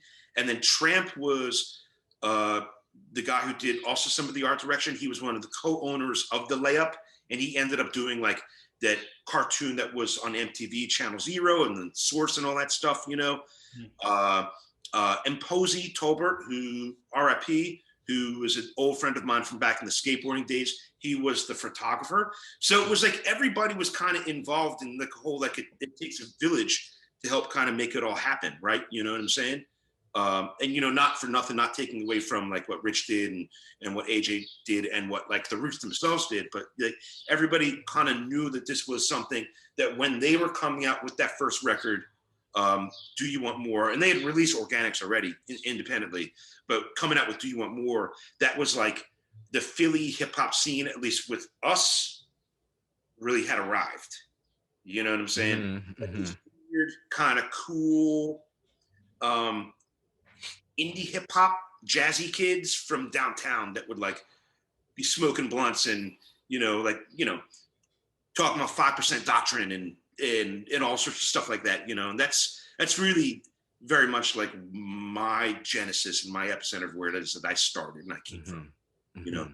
Yeah, it's amazing, man. And yeah, shout out. I do want to also shout out in this too, as you mentioned in Posey, I want to shout out Indiana Jones, rest in peace. Ron Miner, who brought you down to Indianapolis, right? With I think with A-Track. Several times, yeah. The first time, this is the first time I met him was when he brought me as the rub with Ayers and A-Track, just 2006, and that was the first time I'd seen him. Posey had been living in Indianapolis for a decade, I think, at that point. And it's the first time I'd seen him after a while, and Posey passed away about a month later. But then Ron and I would bring me back consistently. I mean, pretty much every time I would go to Indianapolis, I'd be with him, you know, and he was a great dude and, you know, awesome guy, great community leader as well. So big loss for everybody, not just Indianapolis, but everybody. Absolutely. I also have on here too, and I kind of want to dive into this. I think, or around the time of Hollerboard and all of that is when you and I met for, I think, your birthday. It was in New York at home. Home, yes. Yeah. There, that's right. And I knew you from the board. Yeah. Yep. I want to ask you a couple questions on that. First question, what did you learn from the Hollerboard years that you took with you as a DJ? As a DJ, I don't know if it would be learned, but it definitely reinforced. Stay open. Always keep listening. Always keep learning. You know, you know, there's shit that's going to be changing and growing and evolving and developing in music always. You know, and if anything that the Hollerboard taught me, one of the things the Hollerboard taught me is that, like, you know, man, like, listen, just kind of keep on staying open to shit that these kids are doing over here, shit that these people in this weird place are doing. You know. They find the funk, and you may find a way of actually kind of having it influence what it is that you do. Yeah. Yeah. That was such a movement in nightlife, such a movement in production, in all angles of that, where there was so much dope music coming out from people that you just maybe had like one thing up online, you know, where you're like, yo, here's this crazy edit, I don't know who this is, and then it'd go on to be Sega, who would be like, you know, massive, Genesis, whatever, or small other pockets of artists. Do you still make mashups? I mean, you know, I still do like little remixes, not necessarily mashup in the sense of like what we were like fucking around, because I was never really too big in that anyway. You know what I'm saying? Sure. You know, think about like a mashup being like, I'm gonna take this Herb Alpert record and this thing with this, you know what I'm saying? Like, you know, because I'm from like, you know, I'm from the Ron G school, which is like just it's a blend, right? You know what I'm saying? This thing and you put it over a beat, right? So I still do that all the time, and honestly, especially over the course of the past year in the pandemic, when you know, I've been on digital for 15 years, right? But you know, I'm sitting around in my house, and I'm sitting around with, you know, close to 20,000 records, you know, and I was like, over the course of the pandemic, I rediscovered my vinyl collection. So like when I do a lot of my streams, like I'm straight. I'm not gonna say I'll never touch vinyl again, but digital again because I love it. But like I've been doing vinyl streams just because I love it so much. Yeah. Yeah. I love doing like I've been like if you catch me doing this stuff, I mean I'm always gonna be doing some sort of some sort of live blend, instrumental here, acapella here, like always. You know what I'm saying? So in the sense of like that, yeah.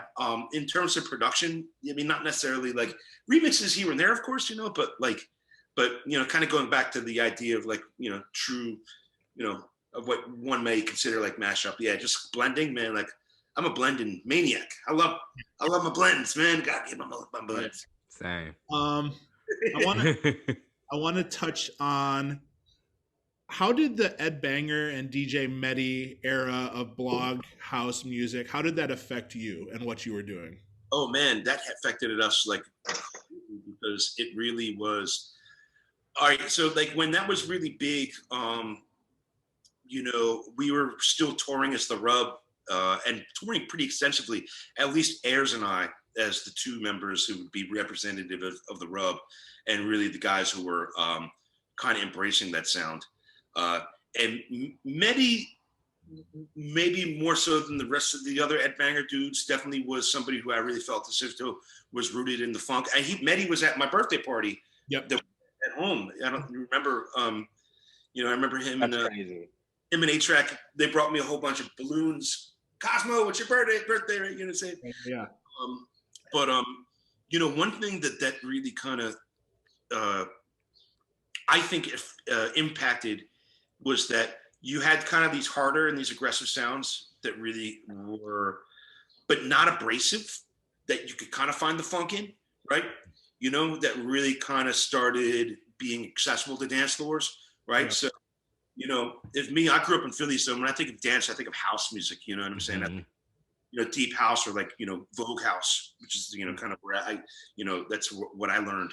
But like kind of those heavier sounds being more accessible and then being embraced by dance floors, and then incorporating a lot of that stuff into other sounds. Like, you know, I don't want to say that, you know, A-Track changed the scope of modern day music, right? But it was like A-Track who was, when we were touring with A-Track, and A-Track was then also the DJ for Kanye West, you know? Mm-hmm. You know, A-Track was bringing Daft Punk to Kanye and saying, listen to the stuff, right? You know what I'm saying? So, you know, so was A-Track listening to Daft Punk because we were blending it with Coolie Dance, you know? And like, you know, I don't know. It's the idea of like a butterfly flaps his wings on one end of the earth and a tidal wave happens around the globe, you know? Right, right. You know, it's just the influence, man, you know what I'm saying? So it's like, who even knows? But, you know, when that stuff was happening, you know, we definitely were like, all right, cool, let's embrace it. We'll figure out a way of kind of making this palatable to people that want to hear Common records, like, you know, the rapper Common, you know, or Yin Yang Twins, you know, or, you know, fucking Luther Vandross, you know what I'm saying? And trying to figure out a way that just kind of put it all together, or grime music, or Lady Sovereign, you know, whatever. Yeah. Was that hard to break? Did people consider that as just blanket techno at that time in the beginning? Yeah, pretty much, man. You know, I mean, it would be weird because when we were touring with A-Track and we did Sunglasses is a Must, I mean, you know, it was kind of like his coming out party because he was really into like, I don't want to put words in his mouth, but he was like, I want to be a party rocker. I want to be somebody that goes out there and plays jams, you know, plays a Mike Jones record, you know, or a 3 6 Mafia record, you know, and then double time it, you know what I'm saying, with some shit, you know what I'm saying? And, you know, which is why he asked Ayers and I to go out on the road with him, 32 dates, you know, because let's kind of put it all together, you know? And, you know, we'd go out there sometimes and like, we'd be playing some far out shit, you know? And like, you know, it's like, look at a screw face. I just want to hear you do some quick flares over, like, you know what I'm saying? Like, you know, nah, man, like you see any girls dancing out here, bro? Like, nah. It's funny though, because strangely kind of go back to Halliburton, you know, it's just like we started seeing a lot of these places outside the US were really receptive to it, go to Canada, and they'd be going crazy over a lot of that stuff, you know, you know, a lot of the initial stuff that we'd be doing in Europe would be kind of based on a lot of those harder dance sounds, you know what I'm saying? Like you could put out a remix and you could do a mashup and you could post on a holla board and you could tour the world off of one free remix that you put up on a holla board, right? You know, I remember the first time I went to Finland. I did this festival. It was me, Giles Peterson, and Cut Chemist, right? And I was going last. Big room, 5,000 people, right? You know, and Cut Chemist did his thing with like an audio visual thing, right? Giles Peterson killed it, but he played like dance music, right? Which I wasn't expecting, but I guess you do when you play in front of 5,000 people, right? You know, and then he ended his set with Isley Brothers' Summer Breeze. So I'm like, how he left me out there hanging, bro. Oof. Giles, you left me out there hanging. How am I gonna follow up an hour and a half of like dance bangers and then Isley Brothers' Summer Breeze? How am I gonna follow it up, right? You're So like, hey, there's someone playing after you. Yeah, this isn't the end of the night. So like, yo, so I came out and I started playing. I just went into my Baltimore club set, you know, and like the funny thing is that like I didn't realize this now, but this was like the mid 2000s. Like people had not heard Baltimore Club in Finland. They had never heard it before, really. Maybe a few people that were kind of hip to the internet, hip to hollaboard or whatever, you know, but like to be able to come and play that in front of a crowd of like 5,000 people, right? Who have there's no barometer. They don't, you know, that guy could have been beaming these sounds from Venus, you know what I'm saying? It's funny because like, you know, growing up in Philly, the proximity to Baltimore is right there. Like we always had Baltimore Club. We call it party music. We don't even call it Baltimore Club. Right. Call it party music, right? You know, so like, you know, ending up kind of coming out there, and then ever since then, you know, it was kind of like a sea change, and you know, I started getting Finland became one of my biggest markets after that, you know. So yeah, I don't know if that answered your question, but you know, No, that's fucking Absolutely. cool. It's so crazy to think now that you took music to an area that hadn't heard it, because now with the internet being, you know, as prevalent, Spotify, blah, blah, blah, everyone's heard everything. You know, there's always someone in the room that's like, oh, I know all this. But back when those genres were breaking like that, and then like EDM trap with like Flashadamus and stuff like that, people were hearing a lot of those sounds for the first time and being like, yo, what the fuck is this? Yeah. Especially Baltimore. And like you said, one remix could change the whole thing. And someone even tweeted that like last week or 2 weeks ago. I think it was that dude Dando. It was like, you could tour the United States on one Be More remix and just be fucking massive. Yep, absolutely. That's absolutely legitimate. You know what I'm saying? Or a mixtape. You know, and that's what we would do. We built like these little cottage industries, and you can kind of tour. It was very much like indie rock DIY style, right? You know what I'm saying? You put out a mixtape, and next thing you know, this guy knows somebody in Bloomington, Indiana, who knows somebody in Montana, who knows somebody there, right? And so it ended up becoming this cool little cottage industry, very much based off like gig trading, right? You know, y'all coming to New York? Of course you're gonna play the rub. You know what I mean? Yeah. Like, you know, Scratch Bastard, you know, small town DJs, like, you know, Not a Strum, like, yeah, cool, come on up. Like, we'll make it happen, right? You know, and that's how it all kind of fit, you know, in the community. That's so sick. Yeah, the community, you know. What was it like that party? coming up? Oh, go ahead, Nick. Sorry. What was it like? I mean, because obviously you're a Philly guy, born and raised, I assume. Yeah. What was it like starting your DJing career in Philly, which I did not realize that until later, that like most of my favorite DJs come from Philly. And like, I can't think of another city aside from like New York maybe, or LA, where it's got such a high concentration of killer fucking DJs. Like you, Rich, Scheme, and then, you know, the Jesus Christ of DJs, Jeff. Mm-hmm. I support Philly DJs, yeah, man. I'm saying that even like removing myself from the conversation, like, you know, as a fan, Philly DJs, yeah.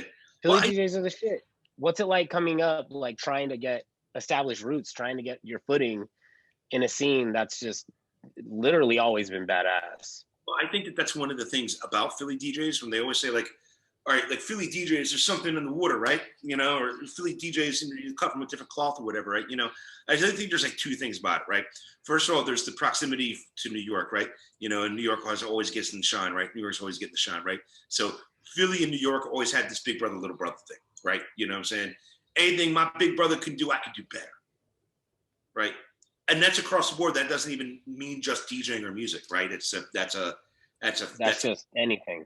That's an anything thing, right? You know, so I mean, obviously that's going to translate to music, and then the other thing is that Philly. No, listen, man, we have a lot of heart. We have a lot of spirit. We have a lot of soul. Like, we're a gritty ass town. We're a really gritty town, right? You know what I'm saying? And part of that, a dimension of that is that we are incredibly hypercritical. You know, that if you're good and you deserve to get shown that love, we're going to show you that love. You know, and we're going to be completely heartfelt and earnest about it, right? And if you're not good, then you're going to hear it. If you're not good, we're not going to front and be like, oh, that was cool. Or like, you know, you say, oh, you did your thing, right? You know, like, nah, I've been booed. I've been booed in Philly. Right. I've been booed probably more in Philly than I can't think if I've ever been booed anywhere else. But like, I've been booed in Philly. I've been booed in my own home, in my residency, in my own club. I've been booed. Oh. Right? You know what I'm saying? And because I think I played like an Eve record and like some real hip hop heads were like, "Boo!" like whatever, you know what I'm saying? Right. You know what I'm saying? But the whole thing is, the Philly crowds are gonna let you know if you're not cutting the mustard. So like when they say that Philly DJs gotta have, are cut from a different cloth and whatnot, no, it's not that. It's just that in order to make it here, you got to get really good, really fucking quick. Mm-hmm. You know? The crowds are gonna let you know. Mm-hmm. You know. And if you don't get good, well, then a lot of people just don't have a thick skin for it, you know. Mm-hmm. So, I remember vividly like this party in like '92 or '93, a warehouse party, right? '92, like early, right? It was like, who was playing? It was like it was a 2-day event for the Greek picnic, which was Philly's version of Freaknik. I don't know if you guys know about Freaknik, right? Yep. It was Philly's version of Freaknik. It was the Greek picnic, right? All the sororities, all the fraternities, everybody came to Philly from around the country. It was lit, right? So, here I am, the one DJ in this crowd of hundreds who's the one person who's not a black person, right? You know what I'm saying? And I'm a shorty too. I'm a shorty, right? And like, and I remember this asshole, his name is Zulu. He was a real popular, bombastic radio personality, right? And I remember the show was dope. It was like Grand Poobah, Black Moon, Ultra Nate, I think, was performing. The Roots maybe performed, the Square Roots maybe, something like that, right? And I remember it was my first time in front of a real big crowd, right? And Zulu was just like, I get up on behind the turntable, wasn't even a stage, and he said on the mic, "Who's this Richie Cunningham looking motherfucker out here?" And I'm just like, sweating. I'm sweating. I don't know if you are familiar with this, but when you go to touch the needle, touch the record, and my hands, what I'm saying, and the needle's skipping right, right, you know what I'm saying? And of course, me being the asshole that I am, I got to come out different. Right? So like, again, it's like 92 or 93. So our first record I play is Gene Chandler, Duke of Earl. Right? So it comes out that do. And the first record out, and everybody goes, "Oh, it's my shit," typo. And then he goes into the Duke of Earl, Duke, and it's like, what the fuck is this guy doing? I thought it's that Spice Adams moment. You're shitting the bed right now. You're really shitting the bed. But I had this mix, and I had this mix planned, and I had timed it. So when he drops, that's when the beat drops under the cypress, right?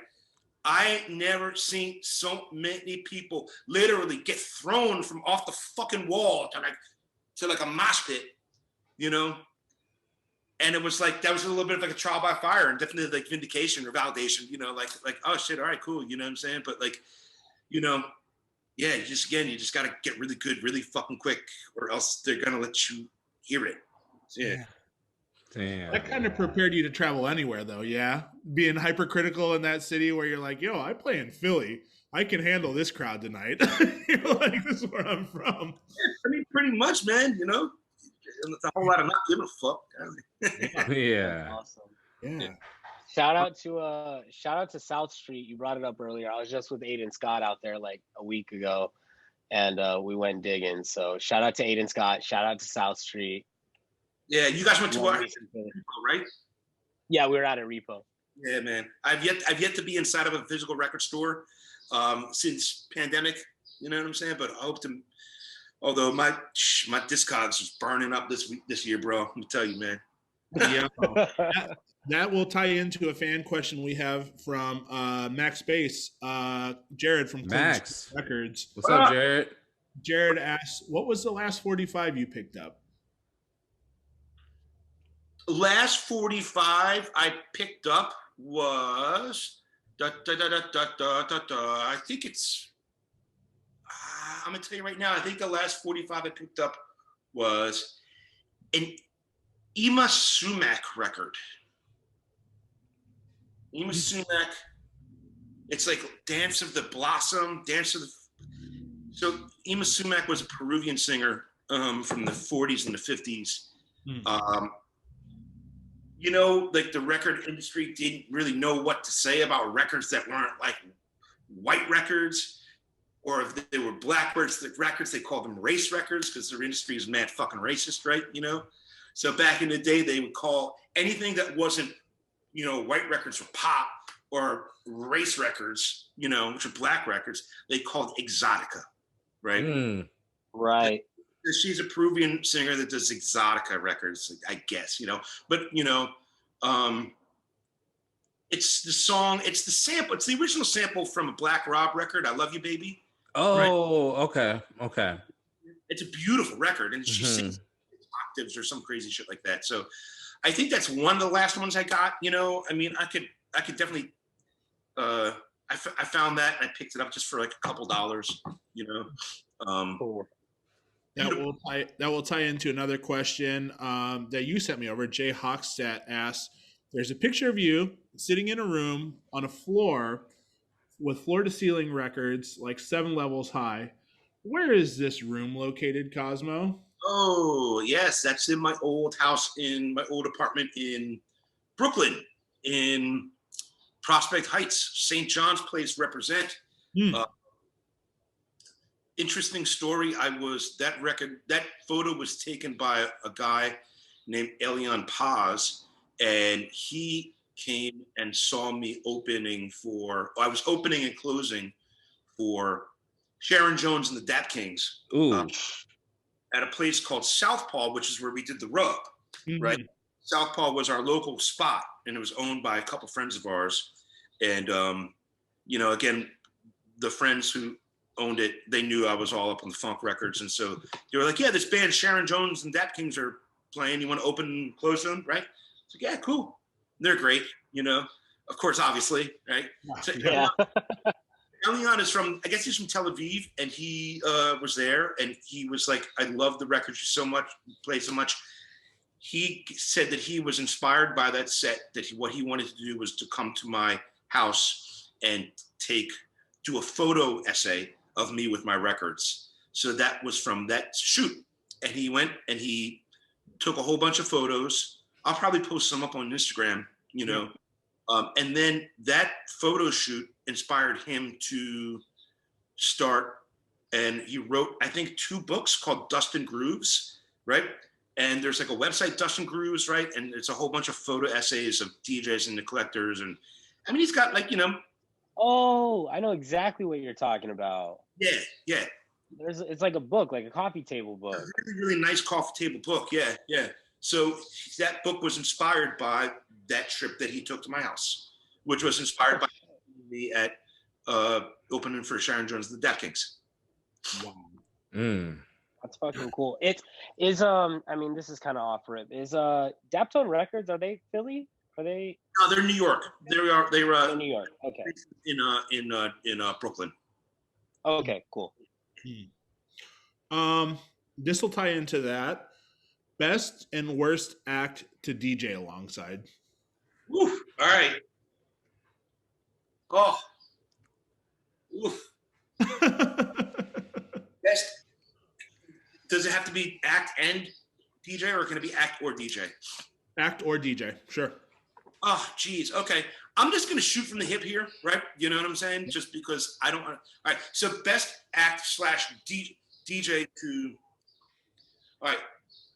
Just off the top of my head, I played with Dev Hynes, Blood Orange, right? To me, he's like our generation Prince. Sure. Okay. That's fair. Yeah. Scratch Bastard, dear friend of mine, like one of my closest homies, one of the most enthusiastic, on top of his incredible DJ, his energy puts out. It's just freaking incredible.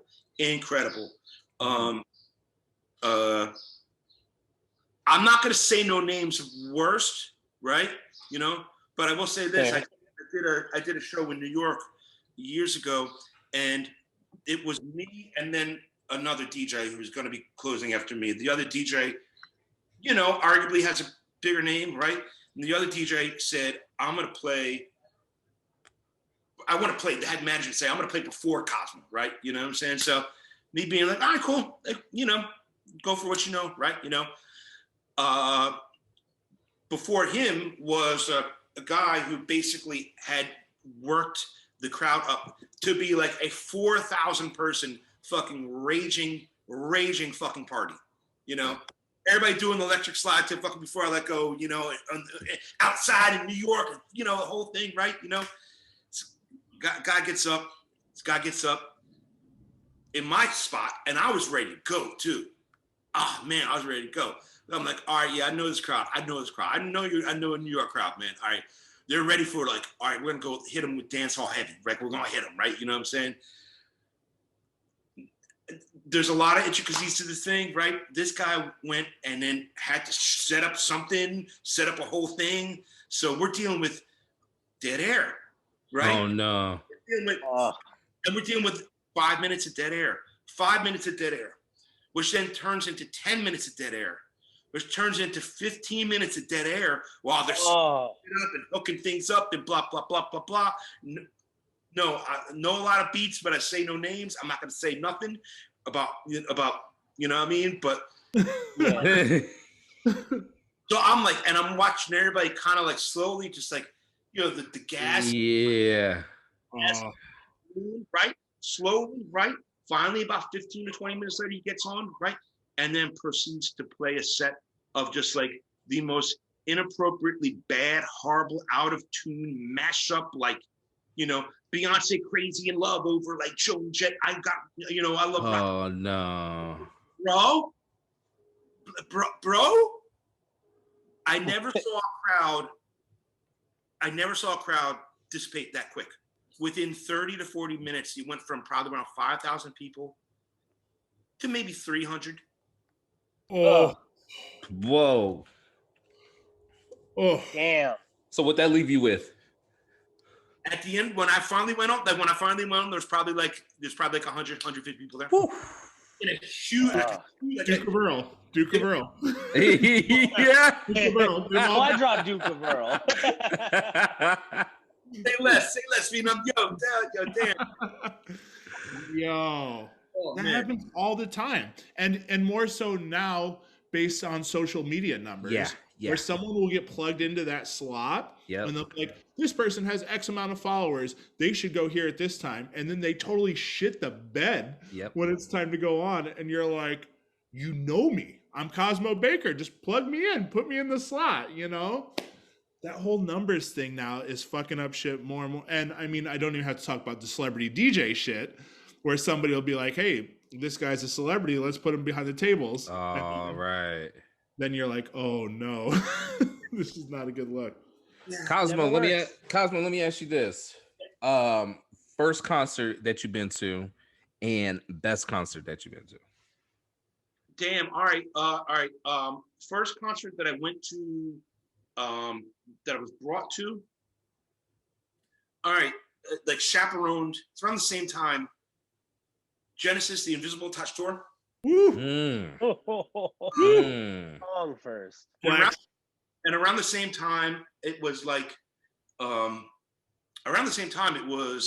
Beastie Boys' Public Enemy, Murphy's Law, right? 87. Okay, yep. Flex. First concert I went to by myself or unchaperoned. Again, I can't remember which one came first because they were right about the same time. One was Black Sabbath at the Tower Theater in Philly. The other one was Big Daddy Kane with Queen Latifah, Digital Underground on third base. Damn. So I just threw them out there. Yep. That's concerts. That's difficult. The two which immediately came to mind are both rap concerts. You ever seen the Scenario video? Yeah. Mm-hmm. Yeah. All right. I saw De La Soul, Tribe Called Quest, Leaders of the New School at the Roxy in New York in 92, 91. What? It was At when the Roxy? That's crazy. it was when Low End Theory had just come out. Uh-huh. It was De La touring behind De La Soul's Dead. Okay. And Leaders album was out. So Leaders came out, they did the thing, they ripped it. Tribe came out, they did the thing, they ripped it. They brought Leaders back out for the encore, which was Scenario, which was the crowd footage that you see in that video.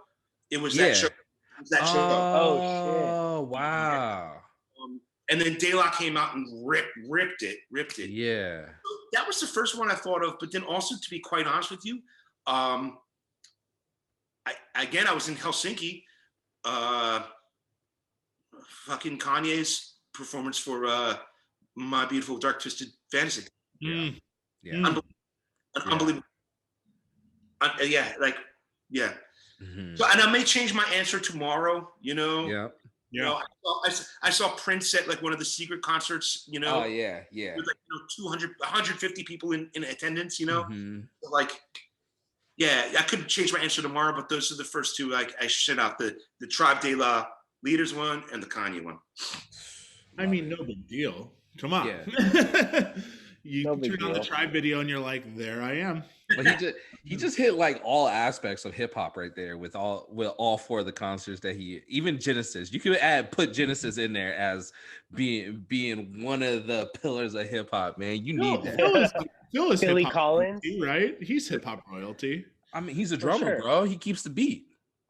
He has a track with Bone Thugs. Come on. He does. He does. he's in. To the States, in the air tonight, man. I mean, come on, bro. You saw that video, which is like, the kids listening to a song they never heard before, and it's the reaction, right? And one, right? Yep. Yeah. That timeless classic, bro. You might not have had any sort of frame of reference when it came out, or like, when it was a hit, or when it was a resurgence. But shit, man, Yeah.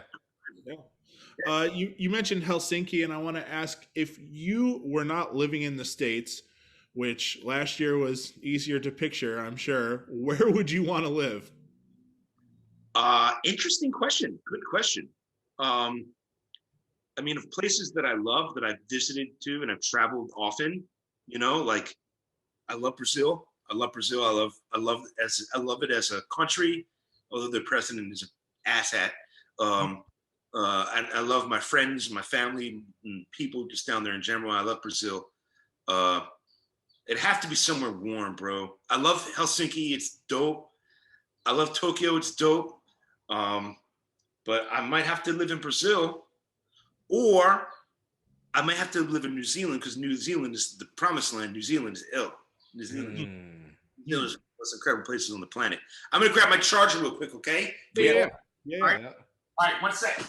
Travis with the YouTube promo. Hey, while he's gone, man, all the YouTube followers, we appreciate y'all. But if you're new to our page, go ahead and smash that like, hit that subscribe button, and click that bell to be notified every time we drop a podcast. 505 Podcast, y'all, brought to you by Direct Music Service and Nuke's Hot Sauce. Let's go.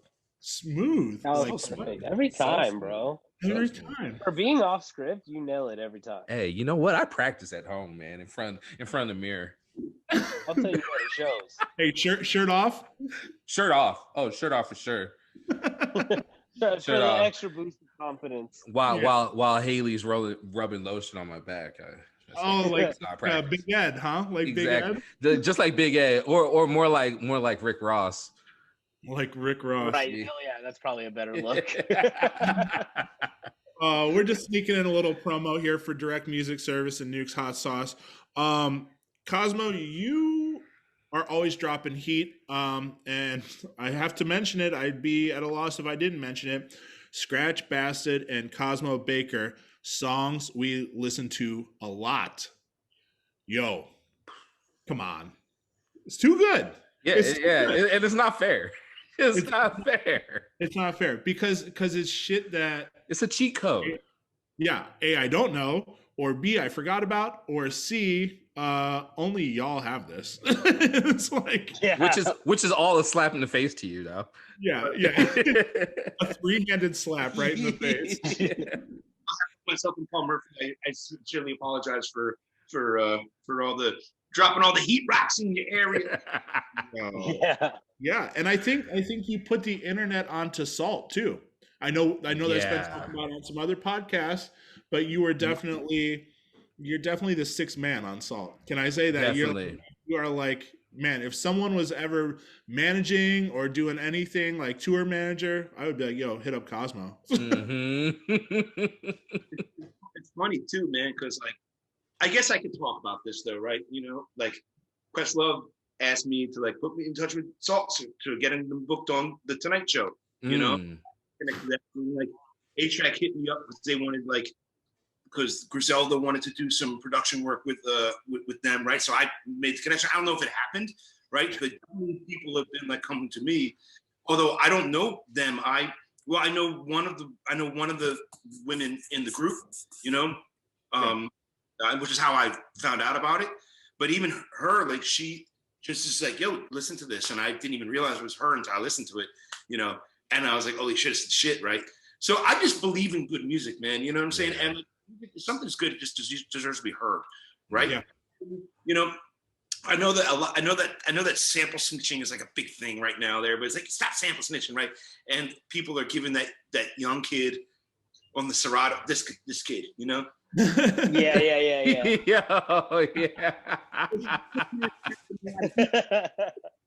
like, shout out Serato, yo. I've been doing this for 32 fucking years, man. You know what I'm saying? So it's like, yeah, of course, like, you know, It Takes Two is Lynn Collins, of course, you know.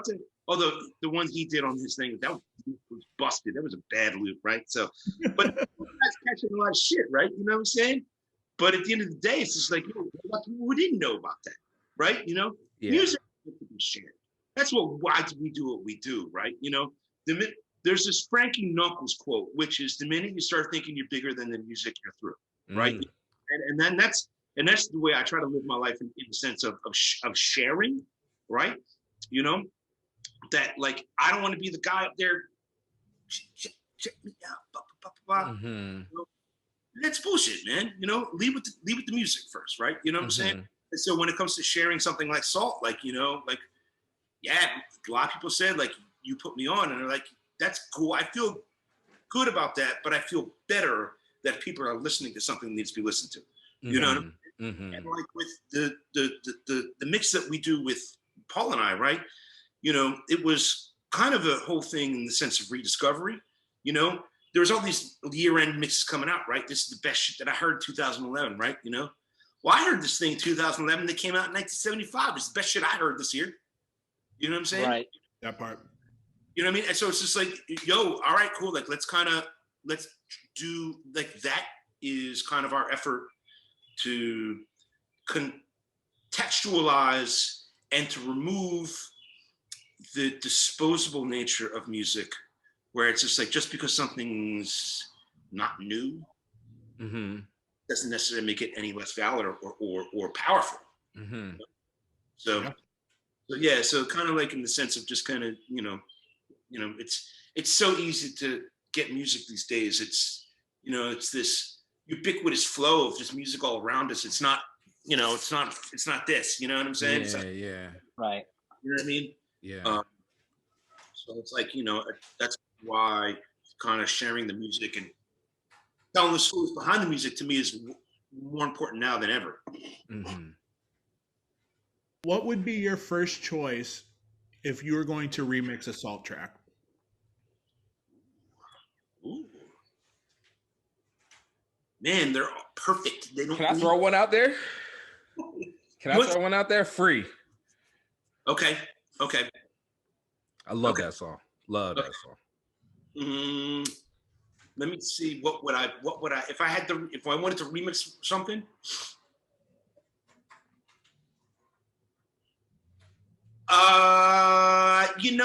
Man, this is really putting me on the spot in the sense that it's a hard call. I think if I were to remix something, I would just do a remix just to kind of beef it up a little bit more for the club and extend it out a little bit, right? So, first song, first album, which is, what is it called?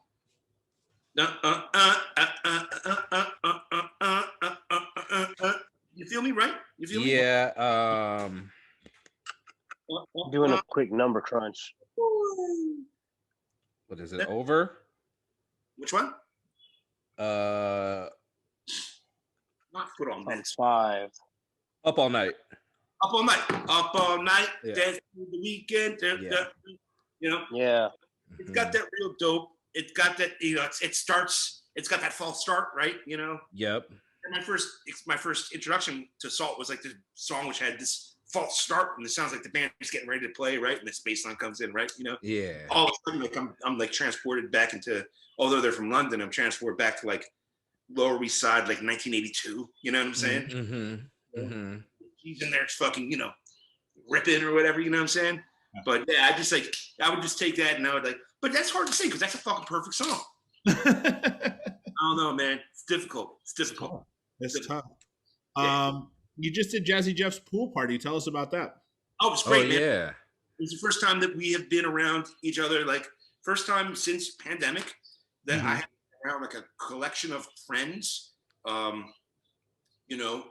who I'm friends with, at the very least, the shortest amount of time that I've known, and one of them would be like 10 years, since people I've known going on 30 years, right? So it's just amazing to be around friends, but also be with Jeff, right? Jeff, who's there we are. Sat, whom I've known since forever. Jeff, whom I've known since forever. Rich is my brother. They're all my brothers, right? You know what I'm saying? So it's great to be there. Jeff is really the best guy in the world. He's the best DJ in the world, but he's also the best guy in the world, right? You know what I'm saying? What he does for his community and what for the DJ community, the artistic community. As somebody, I starting at the first year as an alumni of Playlist Retreat, which is like his, his retreat for musicians, and artists, to the stuff that he's done in terms of putting us on for all this live streaming stuff. It was just so great. It was so cathartic. It was so dope for us to be vibing out. Everybody brought their A game, which was great, because you have to. You're at Jazzy Jeff's house. You have to. Yeah. Yo. It was fantastic. It was one of the best feelings, just to feel like we're back in real life again, I love that picture, man. It's too many heavy hitters in one room. That's my only complaint. There's too much talent in one room, and no one can compete with what you guys got going on. I want to ask you, do you remember what teams you were on for Playlist Retreat? Can you tell us about that? Oh gosh. All right. I'm trying to. All right. Trying to remember what I was on. I was on a team with Cotty Tatham. I can't remember what other team where I was on. I'm sorry. No, all good. Newmark, maybe? Oh, shout out, Uncle. Yeah. Uncle New. Mm-hmm. I gotta remember. Yeah. That's crazy. That's just, for people that don't know what that is, obviously it's Jeff selects 50? Is it 50 people or something like that to come to this retreat? Yeah, like 50%. I think the first year, then like it kind of grew exponentially, and it's kind of thing like, here's the core group of people that he selected, right? And then like they'll select more people the following year, but then like alumni will come down and do the whole thing, right? So it's grown in size and scope. I didn't go obviously last year. He didn't have it last year, but I didn't go in 2019, and I didn't go in 2018. So I missed it for 2 years just because I was, I forget what's happening, weddings or things like that, But yeah, it's great. The best of the best. Yeah. I feel like, privileged to have even been thought of, to be included in it. You know what I'm saying? Yeah. We have a couple more fan questions. I don't want to tie you up for too long here. Karen Bowler asks, tell us about Portland. Shout out, Karen. How was your experience living in Portland? Oh, it was interesting. Shout out to Karen too. Oh, wait a minute. You lived in Portland? I didn't know this. Come on, Travis. Come on. I know, man. I'm sorry, bro. So disappointed in myself. We'll cut that out. We'll cut that out. Travis says, yeah. Post-production, Nick, you got this. Got you.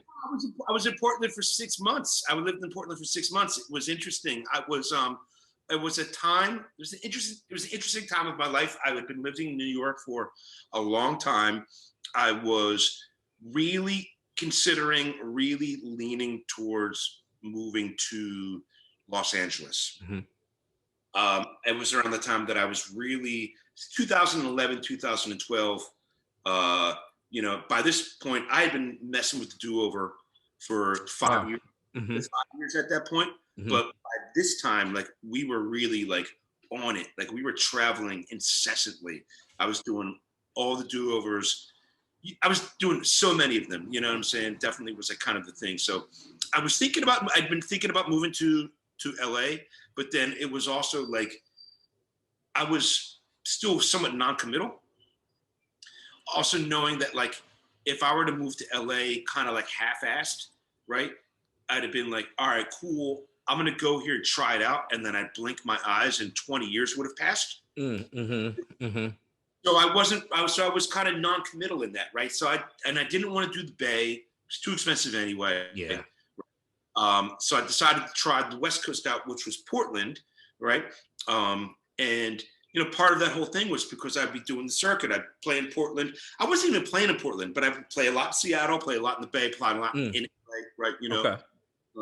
So it was interesting in the fact that it was 6 months there, really pretty, really, really close to nature, cool, really white, and it's like super white. Well, and I was just like, and I had not realized it, and it was one of the things I was saying, yeah.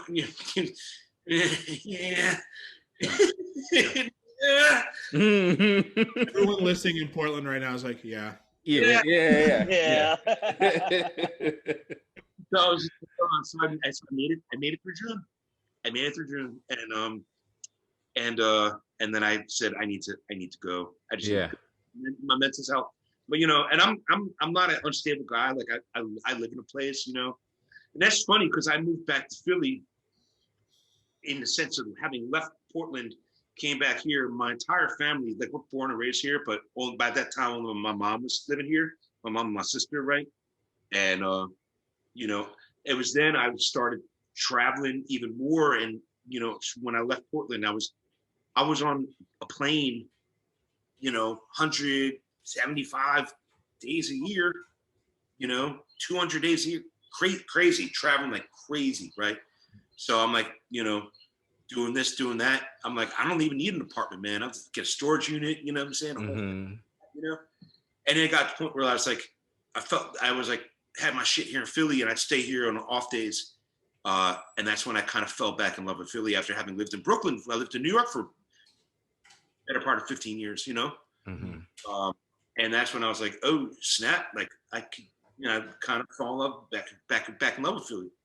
And that's when I went to DJ school and a whole bunch of other stuff. And that was a few years ago, and I've been here ever since. So shout out to Portland for allowing to open up the door to me be back to Philly. Exactly. In Portland, you can always come back and burn the place down whenever you want to come out because you're Cosmo Baker. And if you want to DJ, you can always come DJ with us, buddy. Yes, you can. tell you this. 100%. I don't want it to sound as if though like, oh, like Portland's, it's just like, especially at that point in my life, it just didn't fit for me. But it's definitely so dope in the sense of livability. And the other thing, which actually reminds me very much of the Philly thing, is that like the artistic and musical community, man, y'all have a really, really incredibly tight knit scene. You know what I'm saying? Yeah. And that, like back in the day, going there, you know what I'm saying? Like, like a whole lot of homies would be out there doing their stuff. That Pool, at Tube, and Evil One and Doc Adam, and like a whole bunch of homies out there that were doing a whole bunch of shit. You know what I'm saying? So it's just like, yo, like even that being 10, 15 years ago, you know what I'm saying? It still seems as if though like kind of that spirit and that mentality permeates. So like, being in Portland, just living there, maybe not a thing, but like being there, it's like a beautiful thing. It's an incredible thing. So like, shout out to Portland, shout out to Rip City. Yeah. Y'all are awesome. I mean, go Sixers, but hey, hey. Hey. Yo. Your obsession with mangoes. Obviously, you know what the next question is. Well, you know what the next question is. Our guest from 2 weeks ago, Sophie Nam, asked, what's the perfect ratio between chili lime seasoning to mango? Crazy. All right, first of all, mangoes all day. All right, secondly, that's a really good question, because like, what's your personal preference? Personally, my preference is that you want to hit that sweet spot between the mango and the spice, right? So, I eyeball it, and what I try to do is make sure that at least one side of the mango piece is completely coated. One side, because I also like heat. I like a little spice, Well, you've been hanging out with Scratch Bastard, who's no stranger to the spice game. He knows a lot about spice, man. He knows a lot about the hot sauce, right? Yeah. So absolutely, without question, one side fully dusted, I like a spice. I like it, you know what I'm saying? But here's the thing, like, if it's too much tagine, right? Then it's gonna get, that little dry. You don't want that. You don't want that. Because you want the moist, the mangoes, bro. Mango. That's it. That's I love that. A perfect even coat. That's a professional review. I want to ask you two more questions before we wrap up, but I'm going to pass it to Neek real quick. Oh yeah, real quick. So we are now putting DJs in places to get endorsement deals by fast food establishments. BTS is now the new group to have a meal with McDonald's, a la Travis Scott and Bad Bunny. So now we get to do the Cosmo Baker meal. What is it and where is it? Oh snap! For real? Do I have to choose a? Do I have to use a? I have to choose a fast food. You have to choose an establishment and what your meal is there. So, like, what's your go-to fast food spot and what are you eating? All right, damn. Talk about putting me on the spot. Couldn't we do but it's got to be like a national brand, right? It's got to be national. I mean, I'll let you go like regional, but not local. Yeah. Like I can't say South Philly barbacoa. I got to do like right. Like, don't hit me with a Wawa sandwich or something like that. Man, and it's got to be something. Does it have to be something that like this sandwich is like reflective of me as a person, or no? Just what do you eat there? I mean, I'm gonna tell you right now. I mean, I'll fuck around with Arby's. Hey, who the fuck? That's great. Nobody eats Arby's. So what do you get there? With the horsey sauce and the horseradish and the cheese. With the onion bun. Yep. It's just enough. What do we do? That's it. It's got flavors and it's got layers. Hell yeah. What are we drinking with it? I mean, I drink water, right? You know what I'm saying? But all right. What are we drinking with it? All right. You want me to be funny? All right. Tahitian treat. Oh, you don't have that. No. Yeah, I know about that. I know about All right, cool. Tahitian treat. Yeah. Arby's sandwich. Hell yeah. Bear in mind, you'll never, ever in real life ever catch me eating one of those or drink one of them ever at all. But like, yeah. Like, oh yeah, cause you got 3 weeks to live. All right, give me all the Arby's sandwiches. Hell yeah. Hell yeah. Yo, Go to the Arby's, pull up to the Arby's and get you the Cosmo Baker meal. Hell yeah. Hell yeah. Hey Cosmo, so we are getting our 505 playlist together on Spotify. What song do we need to add to this playlist? Is it something that what song? Any song that Cosmo Baker thinks that we need to add to the playlist. And it could be anything. Anything.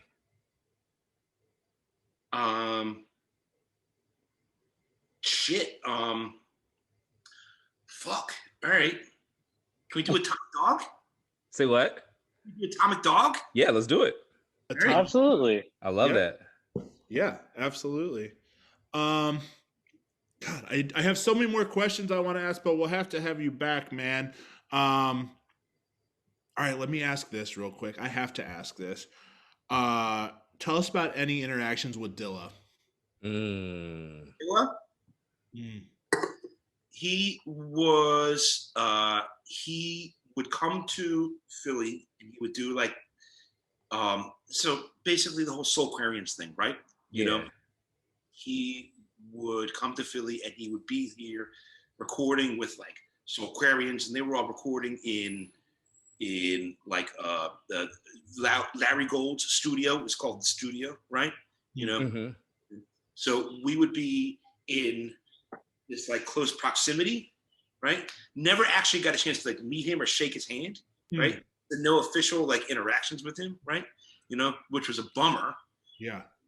But here's the thing, like, we was at a time when, you know, his influence on what the Soulquarians were doing and all the stuff that they were working on out in Philadelphia, and with stuff with like Commons, like Water for Chocolate, Mama's Gun, the whole neo soul kind of scene, right? You know, that was something that was really permeating, that was happening in Philadelphia. And Dilla would be here. He would come and they would record, you know what I'm saying, doing whatever, or they'd just be parlaying. And then people would come to the Monday night party, you know, which we would be doing, which was like Rich and I, right? So it was a really interesting thing in the sense that like a lot of the stuff that was being recorded would then influence a lot of the stuff that Rich and I would be playing, and then vice versa. I really do believe that, you know what I'm saying? Kind of like in a symbiotic relationship, you know what I'm saying? Where, you know, we playing certain records and certain sounds, whatnot, and then, you know, these guys would be going to the studio the next day. They'd be coming out with a record, you know? So I actually was really super psyched on Slum and, you know, Dilla in general. You know, I was, you know, been a fan since like, you know, Keith Murray and Skills and Busta Rhymes and shit like that, you know? So I got an opportunity to book Slum for my birthday party, and I was super, super psyched for it. And he had to cancel out in the last minute, so he wasn't able to be there for my birthday. Shout out to my homie Des Andres, who was there, and he came as the DJ for Slum, which was funny too, because, you know, shout out to T3, Batin, RIP, and Des, who, like, I must have met at some point during that evening, right? But then him and I reconnected last year during pandemic. And him and I started talking about it. And he was just like, yeah, I remember coming to Philly. This is like 20 years ago, right? You know what I'm saying? So we didn't even realize, even though at this point we've already DJed together, we've done do-overs together, you know? So, and then we were like, oh shit, that was you 20 years ago? So the closest I actually had an encounter and interaction with Dilla was just being in the same room in the same party with him. You know what I'm saying? Which would happen oftentimes in Philly. Still legendary, man. And I was, you know, and I was a shorty. I was a young buck, you know, back then. Maybe not that. Hell yeah. Duke of Earl era. Duke of Earl. Kind of in between Duke of Earl and Hollerboard era was my beautiful movement. Yeah, obviously everyone knows where to catch Cosmo Baker on socials, but I want you to tell them where they can find you on Twitch and when you do that. Why, thank you, sir. I would be very happy to do that. I'm Cosmo Baker at Cosmo Baker or twitch.tv/Cosmo Baker. I didn't realize, but I just had my 1 year anniversary, Twitch anniversary. Congrats. So Congrats. I'm actually putting together, I don't know if this is going to be out by the time this happens or not, but this year is my 30th year as a DJ. Ooh. It's actually my 31st, but I'm not counting 2020. There you go. Don't do that. So this year is my 30th year as a DJ. So I'm putting together a series of online events, which are going to be online and in person, which are going to also be with a lot of my friends, special invited guests, a lot of people who a lot of people may know, will definitely know, but also a lot of DJs who have been instrumental in my career, you know? So it's just a way of kind of celebrating 30 years. Mm-hmm. So hopefully in the next few weeks, I'll be able to announce that. But other than that, Mondays is the Remedy, which is the party that I used to do at Fluid that I would talk about, right? Mm-hmm. Started it up again. Mondays 7 to 9 Eastern. First Monday of the month, we do it 6 to 10. That's Rich, Medina, and I doing it together. So first Monday of the month is Rich and I doing it together on his channel. Every other month is on my channel. And then Friday nights, I do a show called Disco Verite, which is just me playing my disco records and my disco collection, funk records, and whatnot. And that's fun, you know. Yeah. I like disco a lot. So so, and then I do random things. I'm doing Questlove's Black Stream Live this Friday, which is cool. That's called OK DJ on Black Stream Live. And I do tons of other stuff like that. So I'm out there. I'm out there. Hell yeah. And you said you have some live stuff, some IRL stuff on the books. Are you about to roll that out? Yeah, I mean, it's all starting to happen. I know it's all happening with you guys too, right? Mm-hmm. You know, so like you think about like last year, everything kind of just disappeared overnight, right? Yeah. Then over 2 weeks, it's been a few weeks. I mean, I'm getting requests to go out of town. You know, West Coast, down south, Miami, New York. I'm getting all these requests already, right? You know, nothing international yet. And I really think that we're not going to see a return to what it will be until next year. Honestly, you know, I don't want to rain on everybody's parade, but like, you know, right now we're all just kind of we're testing the water. 2020, we'll see back to what it is. You know what I'm saying? It's as far back to it being what it is it can be. Yeah. Right. But yeah, I mean, here in Philly, we're doing stuff. There's a lot of stuff that's happening, which is DIY as well. You know, doing stuff in a park or in a spot, you know what I'm saying? Which I have plans on doing as well. So I saw that Jay's bringing back Made in America this summer. Yes, I saw that. You know, they just announced that last week, right? Yeah, so, yeah. Mm-hmm. You know, hopefully that'll be. I mean, if it's him and Beyonce, I'll be happy. Yeah. Yeah. Yeah. Yeah. Why not, right? Yeah. Why not? Yeah. Why not?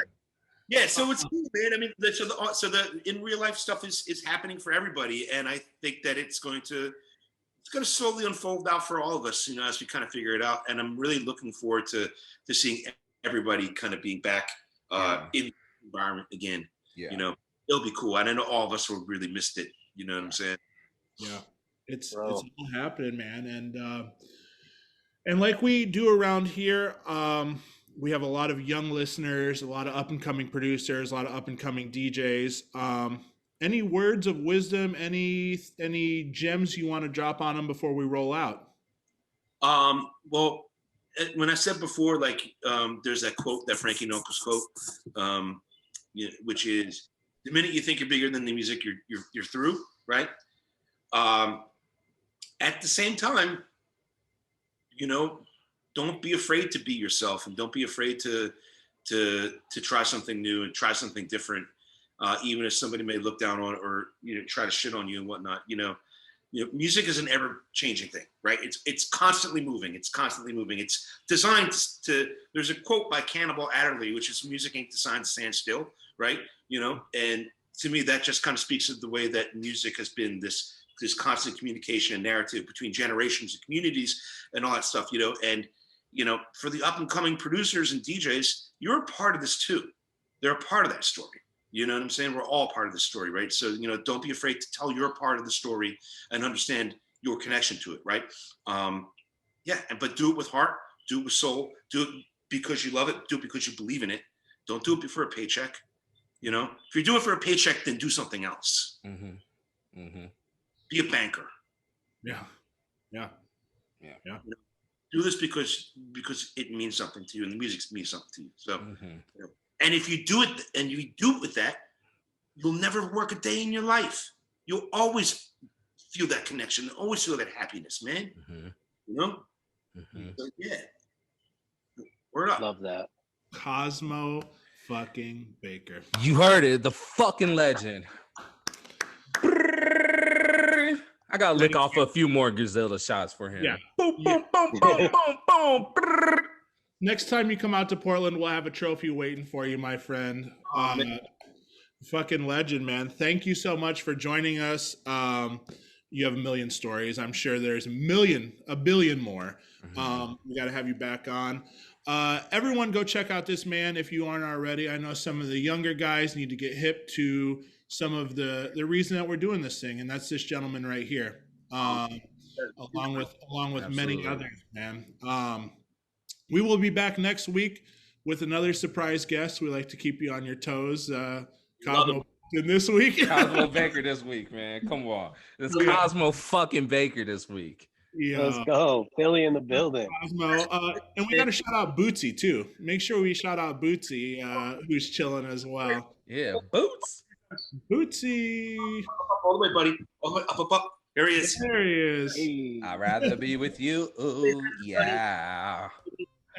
He's like, yo, I'm sleeping, G. What's good?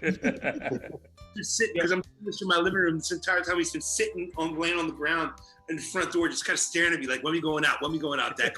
Yeah, what are you talking about? Let's go. He's ready.